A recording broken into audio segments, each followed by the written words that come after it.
அந்த பெண் தான் ஓநாய் கும்பலிடம் வசமாக சிக்கிக்கொண்டோம் என்பதை புரிந்து கொண்டாள். ஆனால் அவளுக்கு அங்கிருந்து தப்பிக்க வழி தெரியவில்லை. அவளால் அவர்களை எதிர்த்து எதுவும் செய்ய முடியவில்லை. எனவே அவர்களது பேச்சுக்கு கட்டுப்பட வேண்டிய கட்டாயமான சூழல் ஏற்பட்டுவிட்டது. மெல்ல மெல்ல அவர்களுடைய கட்டுப்பாட்டிற்குள் வந்துவிட்டாள். அங்கே அவளோடு சேர்த்து பல பெண்களுக்கு பயிற்சிகள் கொடுக்கப்பட்டது. எல்லோரும் கருப்பு நிற உடை அணிந்திருந்தார்கள்.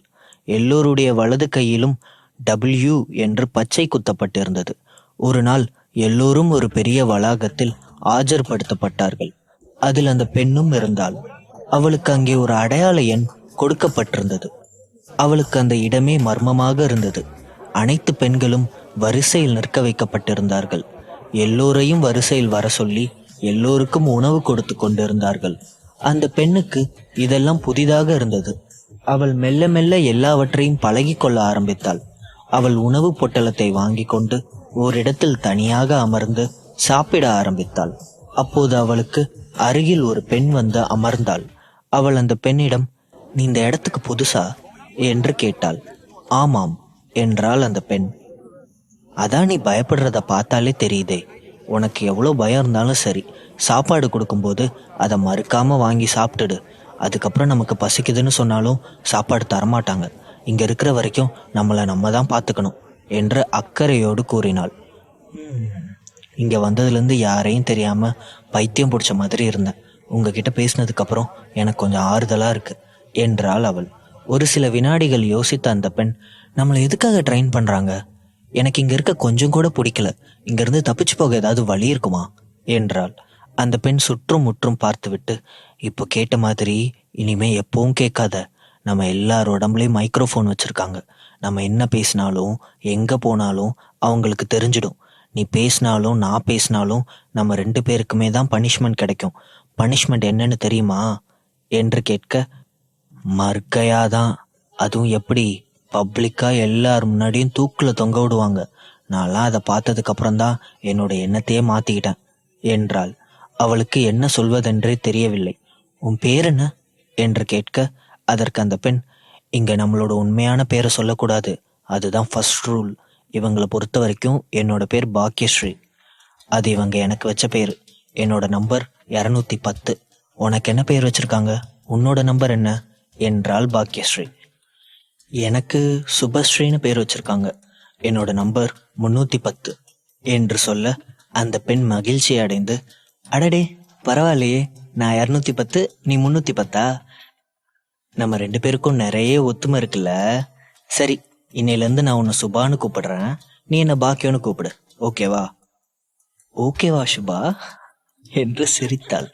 சுபா அவளை ஆச்சரியத்தோடு பார்த்து கொண்டிருக்க, "எதுக்கு என்ன இப்படி பார்க்குற?" என்றாள் பாக்கியம். "இல்லை, உன்னால எப்படி இந்த இடத்துல இருந்து சிரிக்க முடியுது?" என்றாள் சுபா. "நீ இப்பதானே வந்திருக்க. போக போக நீயும் இந்த இடத்துக்கு பழகிடுவ. அதுக்கப்புறம் தெரியும் நாங்கெல்லாம் ஏன் சிரிக்கிறோன்னு. இப்போ என்ன சொன்னாலும் உனக்கு புரியாது" என்றாள். "அது இருக்கட்டும், நீ எப்படி இவங்க கைக்கு கிடைச்ச?" என்றாள் சுபா. "அது ஒரு பெரிய கதை. அதை சொல்லணும்னா இந்த ஒரு நாள் பத்தாது. அதை நான் பொறுமையா போக போக சொல்றேன். இன்னையிலிருந்து நீ எங்க கூட தானே தங்க போற. ஒன்று மட்டும் நல்லா ஞாபகம் வச்சுக்கோ. அவங்க என்ன சொன்னாலும் அப்படியே செய்கிறேன்னு சொல்லு. அதுதான் உனக்கு நல்லது. இங்கே நமக்கு இருக்கிற ஒரே ப்ளஸ் என்ன தெரியுமா? அவங்க நம்மக்கிட்ட தப்பாக நடந்துக்க மாட்டாங்க. நம்மள ஒரு வேலைக்காரங்க மாதிரி நடத்துவாங்களே தவிர தரக்குறைவாக நடத்த மாட்டாங்க. நாம் அவங்க பேச்சு கேட்குற வரைக்கும் நமக்கு எந்த பிரச்சனையும் இருக்காது" என்றாள். அதற்குள் மணி அடிக்க இருவரும் எழுந்து சென்று விட்டார்கள். வெவ்வேறு பக்கமாக பிரிந்து சென்று விட்டார்கள். அதன் பிறகு அவர்களுக்கான பயிற்சிகள் வழங்கப்பட்டது. அதே நேரம் மறுபக்கம் ஒரு பரபரப்பான இரவில் ஒரு பெரிய தனி அறையில் நந்தா மிகுந்த வருத்தத்தோடு அமர்ந்திருந்தான். அவன் கைகளில் ஒயின் கிளாஸ் இருந்தது.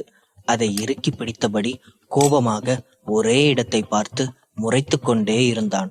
நந்தாவுக்கு அருகில் அவனுடைய நண்பன் சூர்யாவும் அமர்ந்திருந்தான். "நிஜமாவே அந்த சேது செத்து போயிட்டானா? என்னால நம்பவே முடியல சூர்யா. அவனை யாராலையும் நெருங்கவே முடியாது. அப்படி இருக்கும்போது எப்படி இப்படி? உனக்கு வந்த தகவல் உண்மைதானா?" என்று நந்தா பல்லை கடித்து கொண்டு கேட்டான். "அட ஆமா நந்தா, அவன் செத்துதான் போயிட்டான். உறுதியான தகவல் தான் கிடைச்சிருக்கு. அந்த சேது செத்து போனது கூட பரவாயில்ல. அவன் எப்படி செத்து போனான் தெரியுமா? ரொம்ப கொடூரமான முறையில கொல்லப்பட்டிருக்கான். ஒரு பயங்கரமான மீன் தொட்டிக்குள்ள மீன்கள் கிட்ட மாட்டி செத்து போயிருக்கான். வெறும் எலும்பு மட்டும்தான் மிதந்திருக்கு. அந்த எலும்பு சேதுவோடதான்னு கண்டுபிடிக்கிறதுக்கே 2 நாள் ஆயிடுச்சான் என்றான் சூர்யா. அவன் செத்ததை பத்தி கூட எனக்கு கவலை இல்லடா. கடைசியா நான் அவன்கிட்ட சொன்ன வேலை என்னாச்சு? அந்த டாக்டர் கதையை சேது முடிச்சிட்டானா இல்லையா என்று ஆக்ரோஷத்தோடு கேட்டான். அங்கதான் ட்விஸ்ட் இருக்கு. நீ சேதுவை பார்த்து எப்படியாச்சும் அந்த டாக்டரை கொல்லணும்னு சொல்லியிருந்த. கடைசியில நடந்ததே வேற. செத்து போனது சேதுதான்னு கண்டுபிடிக்க 2 நாள் ஆச்சுன்னு சொன்னல. அந்த அளவுக்கு அவனை கொடூரமா கொலை செஞ்சது யாருன்னு நினைக்கிற என்று கேட்க, யாரு என்று ஆர்வத்தோடு கேட்டான் நந்தா. நீ யார கொல்ல சொன்னியோ அந்த டாக்டர் சிம்மன் தான் என்றான். அதை கேட்ட நந்தா அதிர்ச்சி அடைந்து விட்டான். வாட்? அந்த டாக்டர் நம்ம சேதுவையே கொன்னுட்டானா? நோ, நீ பொய் சொல்ற. அப்படி இருக்கவே முடியாது. நம்ம சேதுவை பத்தி எனக்கு நல்லா தெரியும். அவனோட பங்களாவுக்குள்ள அவனுடைய அனுமதி இல்லாம ஒரு காக்கா கூட நுழைய முடியாது. அவனை சுத்தி பாதுகாப்புக்கு அத்தனை பேர் இருப்பாங்க. அப்புறம் எப்படி அந்த டாக்டரால் அவனை கொண்டிருக்க முடியும்? இதெல்லாம் நம்புற மாதிரியா இருக்கு என்றான் நந்தா. எனக்கும் உறுதியா தெரில நந்தா. ஆனா அந்த டாக்டர் தான் கொன்னு இருப்பான்னு எல்லாருமே திட்டவட்டமா சொல்றாங்களே. அவன் அந்த பில்டிங் பக்கத்துல பல பேர் பார்த்திருக்காங்க. இதுக்கெல்லாம் ப்ரூஃப் கிடையாதுதான். ஆனா எதை வச்சு அந்த டாக்டர் மேல சந்தேகப்படுறாங்க தெரியுமா? அந்த டாக்டர் சேதுபதிக்கு எதிரான ஆதாரங்களை போலீஸ் கிட்ட கொடுத்திருக்கான் என்றான் சூர்யா. இப்போ அதுக்கும் என்ன சம்பந்தம் என்று சொல்ல, என்னடா புரியாம பேசுற? சேது எத்தனையோ குற்றங்களை செஞ்சிருக்கான். ஆனா இது வரைக்கும் போலீஸ் கிட்ட சிக்கினதே கிடையாது. அது ஏன் என்று கேட்க, அப்போதுதான் நந்தாவுக்கு சில விஷயங்கள் புரிய ஆரம்பித்தது. என்னடா சூர்யா, இப்படி அதிர்ச்சிக்கு மேல அதிர்ச்சி கொடுத்துக்கிட்டே இருந்தா என்ன அர்த்தம்? இத்தனை நாள் சேது சிங்கம் மாதிரி சுத்தினதுக்கு காரணமே அவர் செஞ்ச எந்த குற்றத்துக்கும் ஆதாரம் இல்லைங்கிறது தான். இப்போ திடீர்னு அந்த டாக்டருக்கு மட்டும் எப்படி ஆதாரம் கிடைச்சது என்றான். தொடரும். என்னடா சூர்யா, இப்படி அதிர்ச்சிக்கு மேல அதிர்ச்சி கொடுத்துக்கிட்டே இருந்தா என்ன அர்த்தம்? இத்தனை நாள் சேது சிங்கம் மாதிரி சுத்தினதுக்கு காரணமே அவர் செஞ்ச எந்த குற்றத்துக்கும் ஆதாரமே இல்லைங்கிறது தான். இப்போ திடீர்னு அந்த டாக்டருக்கு மட்டும் எப்படி ஆதாரம் கிடைச்சது என்றான். அதுதான் பாஸ், அதுதான் யாருக்குமே புரியல. எல்லாருமே அதை பத்தி தான் யோசிக்கிறாங்க. இது வரைக்கும் சேதுவுக்கு எதிராக எந்த ஆதாரமும் இருந்ததில்லை. ஆனா இப்போ என்னடானா அவன் செஞ்ச எல்லா குற்றத்துக்குமே அந்த டாக்டர் கிட்ட ஆதாரம் இருக்குதுன்னு சொல்றாங்க. எதுக்காக போலீஸ்காரங்க இத்தனை நாள் சேதுவை பிடிக்க முடியாம திணறிட்டு இருந்தாங்களோ அந்த வேலையை அவன் ஒரே நாள்ல பண்ணி முடிச்சிட்டான். இவ்வளவும் பண்ணவன் நிச்சயமா சேதுவை கொன்னு இருக்க மாட்டானா என்றான் சூர்யா. நந்தா தலையில் கை வைத்து யோசித்துக் கொண்டிருக்க சூர்யா மேலும் தொடர்ந்தான். நல்ல வேலை நந்தா, நீ அவன் கிட்ட பிசினஸ் டீல் எதுவும் வச்சுக்கல. அவன் செஞ்ச குற்றத்துல உன் பங்கு எதுவுமே கிடையாது. அதனால நீ தப்பிச்ச. இல்லனா இந்நேரம் போலீஸ் உன்னையும் குண்டு கட்டா தூக்கிட்டு போயிருப்பாங்க என்றான். ஆடாச்சி, வாய மூடுறா. எவனோ ஒரு டாக்டருக்கு பறிஞ்சு பேசதான் உன்னை என் கூட வச்சிருக்கானா? என்கிட்டயே வந்து அவனோட புகழை பாடிட்டு இருக்கியே. அந்த டாக்டரை சமாளிக்கிறதுக்கு உன்கிட்ட வேற ஏதாவது நல்ல ஐடியா இருந்தா சொல்லு. தேவையில்லாம வளன்னு அவனோட புகழ் பாடாத என்று எரிச்சலோடு கூறினான் நந்தா. அவன் முகத்தில் ஒரு வெறித்தனமான புன்னகை இருந்தது. இதோ பார் சூர்யா, எனக்கு அந்த டாக்டர் சாகணும். அதுக்காக நான் என்ன விலை கொடுக்கவும் தயாரா இருக்கேன். அதுக்கு உன்கிட்ட ஏதாவது ஐடியா இருந்தா சொல்லு. அந்த ஓநாய் கும்பல் என்ன ஆனாங்க? அவங்க மூலமா நாம் அவனை கொல்ல ட்ரை பண்ணோம் தானே? அவங்க என்ன சொல்றாங்க என்றான் நந்தா. கொஞ்ச நாளாவே அவங்க யாரையும் நம்மளால ரீச் பண்ண முடியல நந்தா. அந்த ஓநாய் கும்பலால நிச்சயமா சிம்மனை அழிக்க முடியும். ஆனா கடைசியா சிம்மனை அட்டாக் பண்ண ட்ரை பண்ணும்போது ஓநாய் கும்பலை சேர்ந்த சில பேர் இறந்து போயிட்டாங்க. போலீஸ் அவங்கள தீவிரமா தேட ஆரம்பிச்சிட்டாங்க. அதனால கொஞ்ச நாளைக்கு அவங்க சைலண்டா இருக்கணும்னு முடிவு பண்ணியிருக்காங்க. ஸோ இப்போதைக்கு அவங்கள யாராலையும் ரீச் பண்ண முடியல. அவங்க இப்போதைக்கு சிட்டிக்குள்ள வர்றது ரொம்பவே டேஞ்சர்னு சொல்றாங்க என்றான். இதை கேட்டவுடன் நந்தாவின் இதயம் கோபத்தில் கொந்தளித்தது. சிம்மன் சிம்மன் சிம்மன் சிம்மன், எங்க திரும்பினாலும் அவனோட பேரு தான் கேக்குது. எனக்கு அவன் பேரை கேட்கும் போதெல்லாம் அவமானமா இருக்கு. அவன் சாகுற வரைக்கும் எனக்கு நிம்மதியே கிடையாது. என்னைக்கு அவன் இறந்துட்டாங்கிற செய்தி எனக்கு வருதோ அந்த நாள் தான் எனக்கு நிம்மதியான நாள் என்றான். சரி சரி, ஓநாய் கும்பலை நம்மளால ரீச் பண்ண முடியல. அட்லீஸ்ட் சிட்டியில இருக்கிற லோக்கல் தாதாக்கள் யாரையாவது முயற்சி பண்ணலாம்ல என்று கேட்க, என்ன நண்பா இப்படி கேட்குற? நம்ம ஊரோட மிகப்பெரிய டான் சேது தான். அவனே செத்து போயிட்டான். அதுக்கு அந்த டாக்டர் தான் வதந்தி பரவிட்டு இருக்கு. இந்த நிலைமையில எப்படி இந்த ப்ராஜெக்ட் லோக்கல் ரோடிஸ் எடுத்துப்பாங்க சொல்லுங்க? அவங்க எல்லாரும் சிம்மன் பேரை கேட்டாலே நடுங்குறாங்க. அவன் பார்க்க தான் பால்வாடி மாதிரி இருக்கான். ஆனா அவனுக்குள்ள ஏதோ ஒரு பேய்த்தனமான சக்தி இருக்குன்னு பேசிக்கிறாங்க. என்றான் சூர்யா. இருவரும் என்ன செய்வதென்று தெரியாமல் குழப்பத்தில் இருந்தார்கள். மறுநாள் சிம்மன் தன்னுடைய வேலைகளை முடித்துவிட்டு தனது கிளினிக்கை விட்டு வெளியே வரும்போது அவனுடைய ஹாஸ்பிட்டலுக்கு எதிரில் ஒரு ரோல்ஸ் ராய்ஸ் கார் நின்று கொண்டிருந்தது. சிம்மன் உடனடியாக அந்த காரை நோக்கி நகர்ந்தான். கதவை திறந்து கொண்டு உள்ளே ஏறி அமர்ந்து கொண்டான். அந்த காருக்குள் சிம்மனின் பழைய நண்பன் ஜாக் அமர்ந்திருந்தான். அவன் கையில் உயர்தரமான காஸ்ட்லி மது பாட்டில் ஒன்று இருந்தது. அவன் அதை சிம்மனிடம் நீட்டி குடிக்க சொன்னான். ஆனால் சிம்மன் அதை மறுத்துவிட்டான். வேண்டாம் ஜாக், எனக்கு இவ்வளோ காஸ்ட்லியான சரக்கு குடிச்சு பழக்கம் இல்லை. பணக்கார வாழ்க்கைக்கு நான் இன்னும் பழகலை. இந்த மாதிரி விஷயத்துல அதை நான் பழகிக்கவும் விரும்பல. இதெல்லாம் எங்க டாக்டர் தொழிலுக்கு எதிரிகள். ஸோ இது எனக்கு வேண்டாம் என்றான். சரி, உனக்கு வேற என்னதான் வேணும், அதாவது சொல்லு என்றான் ஜாக். அதை விடு ஜாக், என்ன விஷயமா என்னை தேடி வந்திருக்க என்று கேட்க, ஏன் ஏதாவது காரணமா இருந்தா மட்டும்தான் நான் உன்னை தேடி வரணுமா? சும்மா ஒரு நண்பனை உன்னை பார்க்க வர்றதுக்கு எனக்கு உரிமை இல்லையா? நான் உன்னோட ஃப்ரெண்ட் இல்லையா என்றான் ஜாக். சிம்மன் ஒரு மெல்லிய புன்னகையை உதிர்த்தான். அப்படி இல்லை ஜாக், நீ ஒரு கோடீஸ்வரன். கோடிக்கணக்கான சொத்தை பார்த்துக்க வேண்டிய பொறுப்பு உனக்கு இருக்கு. அதோட நீ ஒரு பிஸ்னஸ் மேன். ஒரு நிமிஷத்துக்கு கோடிக்கணக்கான டேர்ன் ஓவர் நடக்குது. அவசியம் இல்லாம நீ யாரையும் சந்திக்க மாட்டேன்னு எனக்கு தெரியும். அதனாலதான் அப்படி கேட்டேன். நிஜமாவே நீ எந்த காரணமும் இல்லாம தான் என்னை பார்க்க வந்தியா என்றான். ஓ மை காட், நீ என்னை ரொம்பவே அவமானப்படுத்துற சிம்மா. நிஜமாவே நான் உன்னை ஃப்ரெண்ட்லியா தான் பார்க்க வந்தேன் என்றான் ஜாக். சாரி நண்பா, என்னோட வார்த்தைகள் உன்னை கஷ்டப்படுத்திருந்தா என்னை மன்னிச்சிடு என்று சொல்ல, நாங்க பிஸ்னஸ் பண்றவங்க தான், எந்த காரணமும் இல்லாம யாரையும் பார்க்க போக மாட்டோம் தான். ஆனா இன்னைக்கு எங்க வியாபாரம் நல்லா நடக்கிறதுக்கு காரணமே நீ தான். அதனாலதான் எங்க குடும்பமே நல்லா இருக்கு. உனக்கு ஏதாவது கொடுத்து உன்னை சந்தோஷப்படுத்தணும்னு தோணுச்சு. அதான் உன்னை தேடி வந்தேன். உனக்கு என்ன வேணுமோ கேளு சிம்மா என்றான். இந்த ஊர்லயே மிகப்பெரிய பணக்காரங்கள்ல ஒருத்தன் நீ. உன்கிட்ட நான் வேற என்ன கேட்க முடியும்? காசு தானே கேட்க முடியும் என்றான் சிம்மன். எனது காசா? நீ ஒரு அசாதாரணமான திறமை வாய்ந்த டாக்டர். உன் வாயிலிருந்து பணத்தை பத்தி கேட்கும்போது கொஞ்சம் வித்தியாசமா இருக்குது. நிஜமாவே உனக்கு காசு தான் வேணுமா என்றான். ஏன் ஜாக், எங்களை மாதிரி டாக்டர்கள் பணக்காரங்களா வாழணும்னு ஆசைப்படக்கூடாதா? அதுல என்ன தப்பு இருக்கு என்றான் சிம்மன். சாச்சா, நான் அந்த அர்த்தத்துல சொல்லல சிம்மா. நிச்சயமா உன் ஆசையில எந்த தப்பும் இல்லை. அதுக்கான முழு உரிமையும் திறமையும் உன்கிட்ட இருக்கு என்று சொல்லி கொண்டிருக்கும் போதே அந்த கார் ஒரு 5 ஸ்டார் ஹோட்டலுக்கு முன்னால் வந்து நின்றது. உள்ள வா சிம்மா, இங்கதான் உனக்கு நான் ட்ரீட் கொடுக்க போறேன் என்று சொல்லி சிம்மனை ஹோட்டலுக்குள் அழைத்து சென்றான். அங்கே வாசலில் நின்று கொண்டிருந்த ஊழியர்கள் ஜாக்கை வணங்கி வரவேற்றார்கள். வா சிம்மா, உனக்கு நான் இங்கேயே செப்பரேட்டா ரூம் அரேஞ்ச் பண்றேன். உனக்கு வேணுங்கிறத என்ஜாய் பண்ணி சாப்பிடு என்று சொல்ல, ஒரு நிமிஷம் ஜாக், தனி ரூம்ல சாப்பிட எனக்கு விருப்பம் இல்ல. அதோ அந்த ஜன்னலுக்கு பக்கத்துல ஒரு காலியான டேபிள் இருக்குல்ல, அங்க உட்காந்து சாப்பிடலாம். எனக்கு மக்களோட மக்களா ட்ரீட் சாப்பிடணும்னு ஆசையா இருக்கு.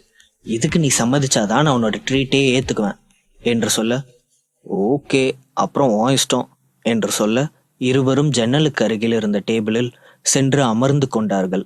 ஜாக்கின் மெய்காப்பாளர்கள் 4 பேரும் அதற்கு அருகில் இருந்த டேபிளில் அமர்ந்து கொண்டார்கள். ஜாக் ஒரு சில உணவு வகைகளை ஆர்டர் செய்தான். அது ஒரு பிரீமியம் உணவகமாக இருந்தது. பொதுவாக சிம்மன் போன்ற எளிமையானவர்கள் உணவுக்காக அவ்வளவு பணத்தை செலவழிக்க மாட்டார்கள். தொடரும். ஜாக் ஒரு சில உணவு வகைகளை ஆர்டர் செய்தான். அது ஒரு பிரீமியம் உணவகமாக இருந்தது. பொதுவாக சிம்மன் போன்ற எளிமையானவர்கள் உணவுக்காக அவ்வளவு பணத்தை செலவழிக்க மாட்டார்கள். என்ன ஜாக், நீங்க ரெகுலர் கஸ்டமர் போல இருக்கே என்று சொல்ல, ஜாக் ஆச்சரியத்தோடு சிம்மனிடம், ஏன் அப்படி கேக்குற என்றான். இல்ல, நீ சொன்ன எந்த ஃபுட்டோட பேருமே எனக்கு சுத்தமா தெரியாது. ஆனா நீ என்னடானா படபடன்னு சொல்றத பார்த்தா ரொம்ப நாளாவே இந்த கடைக்கு நீ ரெகுலர் கஸ்டமர் மாதிரி தெரியுதே, அதனாலதான் கேட்டேன். அவனை பார்த்து லேசாக சிரித்தான். சிம்மா, எனக்கு உன்கிட்ட ஒன்று கேட்கணுமே, உண்மையை சொல்லுவியா என்று சொல்ல, ஓ எஸ், தாராளமா கேளு ஜாக் என்றான் சிம்மன். உன்னோட ட்ரீட்மெண்ட்ல நீ ஏதாவது மாயாஜாலத்தை பயன்படுத்துறியா? இல்ல மருத்துவத்தை மட்டும் வச்சே நீ எல்லாரையும் குணப்படுத்தலைங்கிறது என்னோட அபிப்பிராயம், அதனாலதான் கேட்டேன் என்று சொல்ல, கரெக்டு தான், எனக்கும் மருத்துவத்தை தவிர மெட்டாபிசிக்ஸ் பத்தியும் கொஞ்சம் தெரியும். அதையும் பயன்படுத்தி தான் நான் வைத்தியம் பார்க்கறேன். இதை நான் சில கை தேர்ந்த மருத்துவர்கள் கிட்ட இருந்து கத்துக்கிட்டேன் என்று சொல்ல, இருவரும் ஒருவரை ஒருவர் பார்த்து சிரித்து கொண்டார்கள். பாத்தியா, மெட்டாபிசிக்ஸ்னு சொன்னதுக்கு அப்புறம் தான் எனக்கு ஞாபகம் வருது. மேக்னா இன்டர்நேஷனல் கம்பெனி சமீபத்தில் சுந்தரி பியூட்டி கிரீம்னு ஒரு ப்ராடக்ட் தயாரிச்சாங்க. அதை பத்தி சமீபத்துல தான் கேள்விப்பட்டேன். அந்த கம்பெனில நீயும் ஒரு பார்ட்னர்னு கேள்விப்பட்டனே, அது உண்மையா என்றான். சுத்தி வளைக்காம நேரடியா விஷயத்துக்கு வா ஜாக். நீ அந்த கம்பெனில பார்ட்னர்ஷிப் வச்சுக்க ஆசைப்படுறியா என்றான் சிம்மன். அஃப்கோர்ஸ், நான் ஒரு பிஸ்னஸ் மேன். என்னோட நோக்கமே லாபம் சம்பாதிக்கிறது தான். இது மாதிரி அழகு சாதன பொருட்களுக்கு நம்ம மார்க்கெட்ல எப்பவுமே நல்ல வரவேற்பு இருக்கு. இன்னும் 6 மாசத்துல அந்த ப்ராடக்டோட விற்பனை ரொம்ப அதிகமா இருக்கும்னு தோணுது.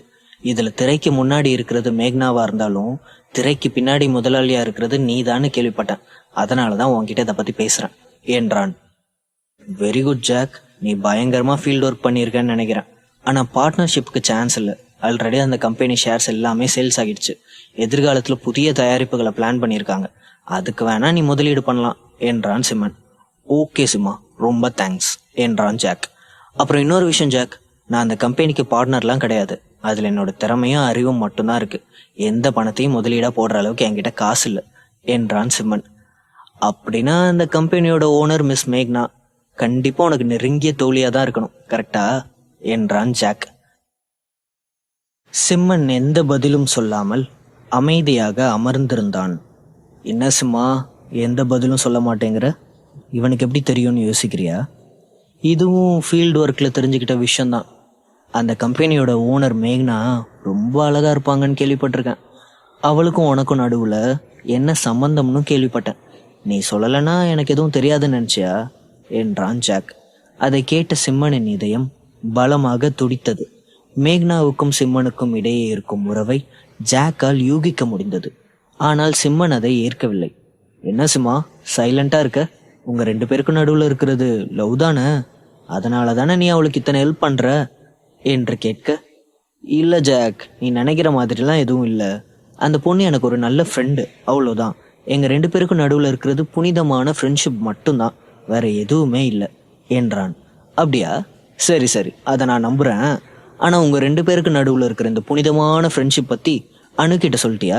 இந்த விஷயம் அவளுக்கு தெரியுமா என்றான் ஜாக். அதற்கு சிம்மன் தெரியாது என்று தலையசைத்தான். அணுவுக்கு ஒன்று ரொம்ப பிடிக்கும்னு எனக்கு தெரியும் சிம்மா. நீ எத்தனை பேரோட வேணாலும் ஃப்ரெண்டா இருக்கலாம். ஆனா உன்னோட ஃப்ரெண்ட்ஷிப்பை யாருக்கிட்ட இருந்தும் நீ மறைக்க கூடாது. அதுதான் உன்னோட எதிர்காலத்துக்கு நல்லது. உன்னோட ரிலேஷன்ஷிப்குள்ள நான் தலையிட மாட்டேன். அதே நேரம் உனக்கு நல்லது எதுவோ அதை சொல்ல வேண்டியது என்னோட கடமை. நீ மேக்னா பத்தின விஷயங்களை அணு கிட்ட சொல்லிடுறது தான் நல்லது என்று இருவரும் பேசிக்கொண்டிருக்கும் போது கருப்பு உடை அணிந்த ஒரு பணிப்பெண் சிறிய தள்ளுவண்டியை தள்ளிக்கொண்டு அவர்களுக்கு அருகில் வந்தாள். அதிலிருந்த உணவுகளை ஒவ்வொன்றாக எடுத்து டேபிளில் வைக்க ஆரம்பித்தாள். அந்த உணவுகள் ஒவ்வொன்றும் கண்ணுக்கு குளிர்ச்சியாகவும் வண்ணமயமாகவும் நறுமணத்தோடும் இருந்தது. பார்ப்பதற்கும் நுகர்வதற்கும் சிறப்பான உணவாக இருந்தது. சிம்மன் அந்த உணவுகளை சுவைத்து பார்க்க வேண்டும் என்று விரும்பினான். இத்தனை விலை உயர்ந்த அற்புதமான உணவுகளை அவன் இதுவரை சாப்பிட்டதே இல்லை. 10க்கும் மேற்பட்ட உணவுகளை மேசையில் வைத்த பிறகு அந்த பெண் இனிமையான குரலில், என்ஜாய் த ஃபுட் சார் என்றாள். அவளுடைய குரலை கேட்டவுடன் சிம்மன் ஆச்சரியம் அடைந்தான். அந்த குரல் அவனுக்கு ஏற்கனவே பழக்கப்பட்ட குரலாக இருந்தது. உடனே அந்த பெண்ணை நிமிர்ந்து பார்த்தான். அங்கே சித்ரா தேவிதான் நின்று கொண்டிருந்தாள். அவன் ஆச்சரியத்தோடு அவளை பார்த்து, சித்ரா, நீயா? நீங்க என்ன பண்ணிட்டு இருக்க என்றான். அவளும் அதிர்ச்சியோடு, டாக்டர் நரசிம்மன், நீங்களா? நீங்க இங்க என்ன பண்ணிட்டு இருக்கீங்க என்றாள். இருவரும் அந்த இடத்தில் சந்தித்துக் கொள்வார்கள் என்று இருவருமே எதிர்பார்த்திருக்கவில்லை. ஏனென்றால் சித்ரா தேவி ஒரு கல்லூரி மாணவி. அவள் ஒரு பணிப்பெண்ணாக இருப்பாள் என்பதை அவன் நினைத்து கூட பார்க்கவில்லை. அதே நேரம் சிம்மன் ஒரு எளிமையான மருத்துவர். இத்தனை பெரிய ஸ்டார் ஹோட்டலுக்கு அவன் வருவான் என்பதை அவளும் நினைத்து பார்க்கவில்லை. டாக்டர், நீங்க என்று ஏதோ சொல்ல வர, நான் என் ஃப்ரெண்டோட வந்தேன். என் ஃப்ரெண்ட் எனக்கு ட்ரீட் கொடுக்கறதுக்காக என்னை இங்கே கூட்டிட்டு வந்தான் என்று சொல்லி கொண்டிருக்க, அதற்குள் யாரோ சித்ராவின் பெயரை சொல்லி மீண்டும் மீண்டும் அழைத்து கொண்டே இருந்தார்கள். சரி டாக்டர், நீங்க சாப்பிடுங்க, எனக்கு நிறைய வேலை இருக்கு, நாம் அப்புறமா பேசலாம் என்று சொல்லிவிட்டு பரபரப்போடு அங்கிருந்து நகர்ந்தாள். சிம்மன் அவளையே ஆச்சரியத்தோடு பார்த்து கொண்டிருந்தான். என்ன சிம்மா, இந்த பொண்ணு உனக்கு ஏற்கனவே தெரியுமா? யார் இந்த பொண்ணு என்று ஜாக் அப்பாவியாக கேட்க, அதற்கு சிம்மன், இந்த பொண்ணு பேரு சித்ரா தேவி. இவங்க அம்மாவுக்கு உடம்பு சரியில்லாம போனப்போ என்னோட ஹாஸ்பிட்டல்ல தான் அட்மிட் பண்ணியிருந்தாங்க. ஆனா அவங்களுக்கு செலவு பண்ண அந்த பொண்ணு கிட்ட போதிய வருமானம் இல்லை. அவங்களுக்கு நிறைய பணம் தேவைப்பட்டுச்சு. அந்த நேரத்துல நான் அவளுக்கு உதவி பண்ணேன். அதுல இருந்து அவளுக்கு என் மேல ஏதோ ஒரு மரியாதை. எனக்கு தெரிஞ்ச வரைக்கும் அவங்க அம்மாவோட மருத்துவ செலவுக்காக தான் பகுதி நேரமா இங்க வேலை செய்யறான்னு நினைக்கிறேன். ரொம்ப நல்ல பொண்ணு என்றான் சிம்மன். சித்ரா தேவி அந்த தள்ளு வண்டியை சமையல் அறைக்கு தள்ளிச் சென்றாள். அது மதிய நேரம் என்பதால் அந்த ஓட்டல் மிகவும் பரபரப்பாக இருந்தது. சிம்மனுடன் பேசும் அளவிற்கு அவளுக்கு நேரம் இருக்கவில்லை. தொடரும்.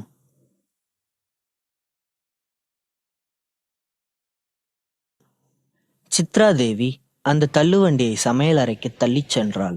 அது மதிய நேரம் என்பதால் அந்த ஓட்டல் மிகவும் பரபரப்பாக இருந்தது. சிம்மனுடன் பேசும் அளவிற்கு அவளுக்கு நேரம் இருக்கவில்லை. அதே நேரம் சிம்மனும் ஜாக்கும் அந்த பெண்ணை பற்றி பேசிக் கொண்டிருந்தார்கள். சிம்மனுக்கு எதிரில் பல வகையான உணவுகள் இருப்பதை பார்த்து கொண்டிருக்க ஜாக் அவனிடம், என்ன சிம்மா பார்த்துட்டே இருக்க, சாப்பிடு என்றான். டேய், இதெல்லாம் எப்படி சாப்பிடுறதுன்னு கூட எனக்கு தெரியலடா, நீ முதல்ல சாப்பிடு என்றான். இந்த சாப்பாடு எல்லாமே உனக்காக ஸ்பெஷலா ஆர்டர் பண்ணுது, முதல்ல நீ சாப்பிடு, நான் உனக்கு ஜஸ்ட் கம்பெனி தரேன் என்றான் ஜாக். சிம்மன் ஒவ்வொரு உணவையும் சுவைக்க ஆரம்பித்தான். அவனுக்கு அந்த உணவுகளின் சுவை மிகவும் பிடித்து விட்டது. சிம்மன் தன் வாழ்நாளில் சாப்பிட்ட மிக உயர்ந்த தரமான உணவு இதுதான். அவன் அதையெல்லாம் விரும்பி சாப்பிட்டு கொண்டிருந்த போது திடீரென உணவகத்தில் பரபரப்பு ஏற்பட்டது. அவர்களது மேஜையின் இடது பக்கத்தில் ஒரு நபர் ஒரு பணிப்பெண்ணுடன் தகராறு செய்து கொண்டிருந்தார். அது வேறு யாரும் அல்ல, சித்ரா தேவி தான். அந்த நபர் சித்ராவின் கையை பிடித்து இழுத்து கலாட்டா செய்து கொண்டிருந்தார். ஏய் வாடி, ரொம்ப தான் பிகு பண்ணிக்கிற, வந்து இந்த சரக்க குடி, நாம ஒன்னா குடிக்கலாம், ஒன்னா சொர்க்கத்துக்கு போலாம், வா.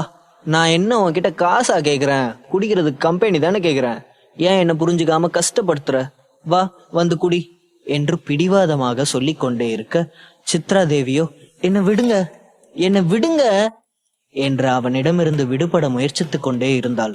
ஆனால் அந்த மனிதன் அவளை விடுவதாக தெரியவில்லை. அவனுடைய மறு கையில் ஒரு வெள்ளை நிற ஒயின் கிளாஸ் இருந்தது. அது மிகவும் விலை உயர்ந்த ஒயின். பிடிவாதமாக அவன் அதை சித்ராவின் வாயில் ஊற்ற முயற்சி செய்தான். சித்ரா அவனிடமிருந்து விடுபட போராடி கொண்டிருந்தாள். அங்கிருந்த பணக்கார வாடிக்கையாளர்கள் பலரும் அந்த காட்சியை பார்த்து சிரித்து கொண்டிருந்தார்கள். அவர்கள் அதை சினிமா பார்ப்பது போல ரசித்துக் கொண்டிருந்தார்கள். அந்த ஓட்டலில் பெரும்பாலும் பணிப்பெண்கள் இது போன்ற பணக்காரர்களால் துன்புறுத்தப்படுவது சகஜம்தான். பணிப்பெண்களால் அவர்களை எதிர்த்து எதுவும் செய்ய முடியாது. பெரும்பாலான பணிப்பெண்கள் தங்களது கோபத்தை அடக்கிக் கொள்ள கற்றுக்கொண்டார்கள். இதையெல்லாம் பொறுத்து போவதை தவிர அவர்களுக்கு வேறு வழி இல்லை. ஆனால் சித்ரா தேவி அப்படி இல்லை. அவன் சித்ரா தேவியின் வலது கையை இறுக்கமாக பிடித்துக்கொண்டு தன்னுடைய இன்னொரு கையால் அவள் வாயில் அந்த மதுவை ஊற்ற முயற்சித்துக் கொண்டே இருந்தான். சித்ரா தேவி அதை தடுக்க முயற்சிக்கும் போது தெரியாத்தனமாக அந்த கிளாஸில் இருந்த மது அவனுடைய கழுத்தில் கொட்டிவிட்டது. உடனே அவனுக்கு கோபம் வந்து விட்டது. தனக்கு கீழ்ப்படியாத அந்த பணிப்பெண்ணை பார்த்து ஆத்திரம் அடைந்தான். ஏய் இடியட், உன்னெல்லாம் யார் இந்த வேலைக்கு சேர்த்தாங்க? நீ என்ன காரியம் பண்ணி வச்சிருக்க? என் ட்ரெஸ் மேல இப்படி ஒயின் ஊத்திட்டியே, இதோட விலை என்னன்னு தெரியுமா உனக்கு? நீ ஒரு வருஷம் கஷ்டப்பட்டு சம்பாதிச்சா கூட உன்னால இந்த மாதிரி ஒரு ட்ரெஸ்ஸை கூட வாங்க முடியாது. உனக்கு எப்படி வேலை செய்யணும்னு சொல்லி கொடுக்கலையா என்று சரமாரியாக அவளை பார்த்து திட்டினான். போதும் நிறுத்துங்க சார், உங்க ட்ரெஸ் வேணா ரொம்ப காஸ்ட்லியா இருக்கலாம், ஆனா நீங்க ரொம்ப சீப்பான ஆளு என்றாள். எல்லோரும் அதை கேட்டு சிரித்து விட்டார்கள். அதனால் அந்த நபரின் கோபம் மேலும் அதிகரித்து விட்டது. அவன் கோபத்தோடு எழுந்து நின்றான். இப்போதும் அவன் அந்த பெண்ணின் கையை விடவில்லை. எங்க உன் மேனேஜர்? நீ மேனேஜரை கூப்பிடு, நான் அவர்கிட்ட இதுக்கு ஒரு நியாயத்தை கேட்டுக்கிறேன் என்றான். அவருடைய குரலை கேட்டு சூப்பர்வைசர் வேகமாக அந்த இடத்திற்கு ஓடி வந்தார். பதட்டத்தோடு, என்ன சார், என்ன பிரச்சனை என்று கேட்க, என்னையா ஒன்னும் தெரியாத மாதிரி கேக்குறீங்க, இதுதான் நீங்க சர்வீஸ் பண்ற லட்சணமா? இந்த பொண்ணு என்னோட ஷர்ட் மேல ஒயினை கொட்டிட்டா, இது எவ்வளவு காஸ்ட்லி ஷர்ட் தெரியுமா என்று கத்தினான். Sorry sir, I am really sorry. இந்த பொண்ணு நம்ம ஹோட்டல்ல புதுசா வேலைக்கு சேர்ந்திருக்கா, அதனாலதான் அவளுக்கு இதெல்லாம் பழக்கம் இல்லைன்னு நினைக்கிறேன். இவ சார்பா நான் உங்ககிட்ட மன்னிப்பு கேட்டுக்கிறேன். தயவு செஞ்சு மன்னிச்சிடுங்க சார், கோவப்படாதீங்க. அந்த பொண்ணுக்கு நான் பக்குவமா எடுத்து சொல்லி புரிய வைக்கிறேன். இனிமே இந்த மாதிரி தப்பு நடக்காது சார், இந்த ஒரு தடவை மன்னிச்சிடுங்க என்றார். அவர் அந்த நபரிடம் மன்னிப்பு கேட்டது மட்டுமின்றி சித்ரா தேவியையும் அவரிடம் மன்னிப்பு கேட்கும்படி சைகை செய்தார். நீ மன்னிப்பு கேட்டுட்டா உடனே நான் எல்லாத்தையும் மன்னிச்சிடணுமா? உங்க சர்வீஸ் ரொம்ப ரொம்ப கேவலமா இருக்கு. இந்த ஹோட்டலுக்கு நான் ஒரு ரெகுலர் கஸ்டமர், இங்க நான் ரெகுலரா வந்து போறேன்னு உனக்கே தெரியும்ல. நான் அப்படி என்னையா சொல்லிட்டேன்? இந்த பொண்ணுக்கு ஃப்ரீயா ஒரு கிளாஸ் ஒயின் கொடுத்து குடிக்க சொன்னேன், அது கூட இவளால செய்ய முடியாதா? இது எவ்வளவு காஸ்ட்லி தெரியுமா? இவளால இது மாதிரி ஒயினை வாங்க முடியுமா என்று கத்தினார். மன்னிச்சிடுங்க சார் என்று சொல்லிக்கொண்டே சூப்பர்வைசர் சித்ராவை பார்த்து, இத பாருமா, சாரை பத்தி உனக்கு சரியா தெரியல. இவர் நம்மளோட ரெகுலர் கஸ்டமர். நம்ம பாஸ்க்கும் இவருக்கும் ரொம்ப நாளாவே ஃப்ரெண்ட்ஷிப் இருக்கு. தயவு செஞ்சு அவர்கிட்ட மன்னிப்பு கேட்டுடு, அதுதான் உனக்கு நல்லது என்றார். நான் எதுக்கு சார் அவர்கிட்ட மன்னிப்பு கேட்கணும்? நான் எந்த தப்பும் பண்ணலையே. நீங்க என்ன சார் அவருக்கு சப்போர்ட் பண்ணி பேசிட்டு இருக்கீங்க? நான் மட்டும் முன்ன மாதிரி இருந்திருந்தா இந்நேரம் அவர் தலையிலே அடிச்சிருப்பேன். ஏதோ ஒரு மேல சரக்க ஊத்துனதோட நிப்பாட்டிக்கிட்டேனேன்னு சந்தோஷப்படுங்க. என்னால மன்னிப்பெல்லாம் கேட்க முடியாது என்று கோபத்துடன் கூறினாள். எனக்கு தெரியும் சித்ரா, இதுக்கு முன்னாடி நீ வேலை பார்த்த ஹோட்டல்ல உன்கிட்ட வம்பு பண்ண ஒருத்தரோட தலையை அடிச்சு உடைச்சிட்டு தான் இங்க வந்திருக்கேன்னு எனக்கே தெரியும். பட் இங்க அப்படி பண்ண மாட்டேன்னு நீ உறுதியா சொன்னதுனால தானே உன்னை வேலைக்கே சேர்த்துக்கிட்டாங்க. அவர்கிட்ட மன்னிப்பு கேட்டுட்டு போய் வேலையை பாரு போ என்றார் சூப்பர்வைசர். சித்ரா அமைதியாக நின்று கொண்டிருக்க அந்த நபர் கடுப்பாகி, ஆஹா, இதெல்லாம் சரிப்பட்டு வராது. நீ உடனே மேனேஜரை கூப்பிடு, நான் அவர்கிட்டே பேசிக்கிறேன். எனக்கு உடனே மேனேஜர் இங்க வந்தாகணும் என்றார் அந்த நபர். சூப்பர்வைசர் கோபமாக அவளை பார்த்து, எதுக்காக இந்த சீனை இவ்வளவு காம்ப்ளிகேட் பண்ணிட்டு இருக்க? உடனே அவர்கிட்ட மன்னிப்பு கேளு, இல்லனா உன்னை வேலையை விட்டு தூக்கிடுவாங்க என்றார். அங்குள்ள வாடிக்கையாளர்கள் அனைவருமே மேல்தட்டு சமூகத்தை சேர்ந்த பணக்காரர்கள். அதனால் எந்த பின்னணியும் இல்லாத சாதாரண பெண்ணாக இருந்த சித்ராவை புண்படுத்தத்தான் ஆசைப்பட்டார்கள். விஷயம் மோசமாகிவிட்டால் அது யாருக்கும் பலனளிக்காது என்பதை உணர்ந்து கொண்ட சூப்பர்வைசர் சித்ரா தேவியை மன்னிப்பு கேட்க சொல்லி வற்புறுத்தி கொண்டிருந்தார். நீங்க என்ன சொன்னாலும் சரி சார், என்னால மன்னிப்புலாம் கேட்க முடியாது. அவர் தான் என்கிட்ட தப்பா நடந்துக்கிட்டாரு. அதனால நியாயமா அவர் தான் என்கிட்ட மன்னிப்பு கேட்கணும். நான் அதை கூட கேட்கல, என்னால மன்னிப்பு கேட்க முடியாதுன்னு மட்டும்தான் சொல்றேன் என்று சித்ரா பிடிவாதமாக கூறினாள். ஓ, நான் உங்ககிட்ட மன்னிப்பு கேட்கணுமா? என்னடி சும்மா நல்ல பொண்ணு மாதிரி நடிக்காத, ஒழுங்கு மரியாதையா என்கிட்ட மன்னிப்பு கேளு என்ற அந்த நபர் கடுமையாக கத்தினான். தொடரும்.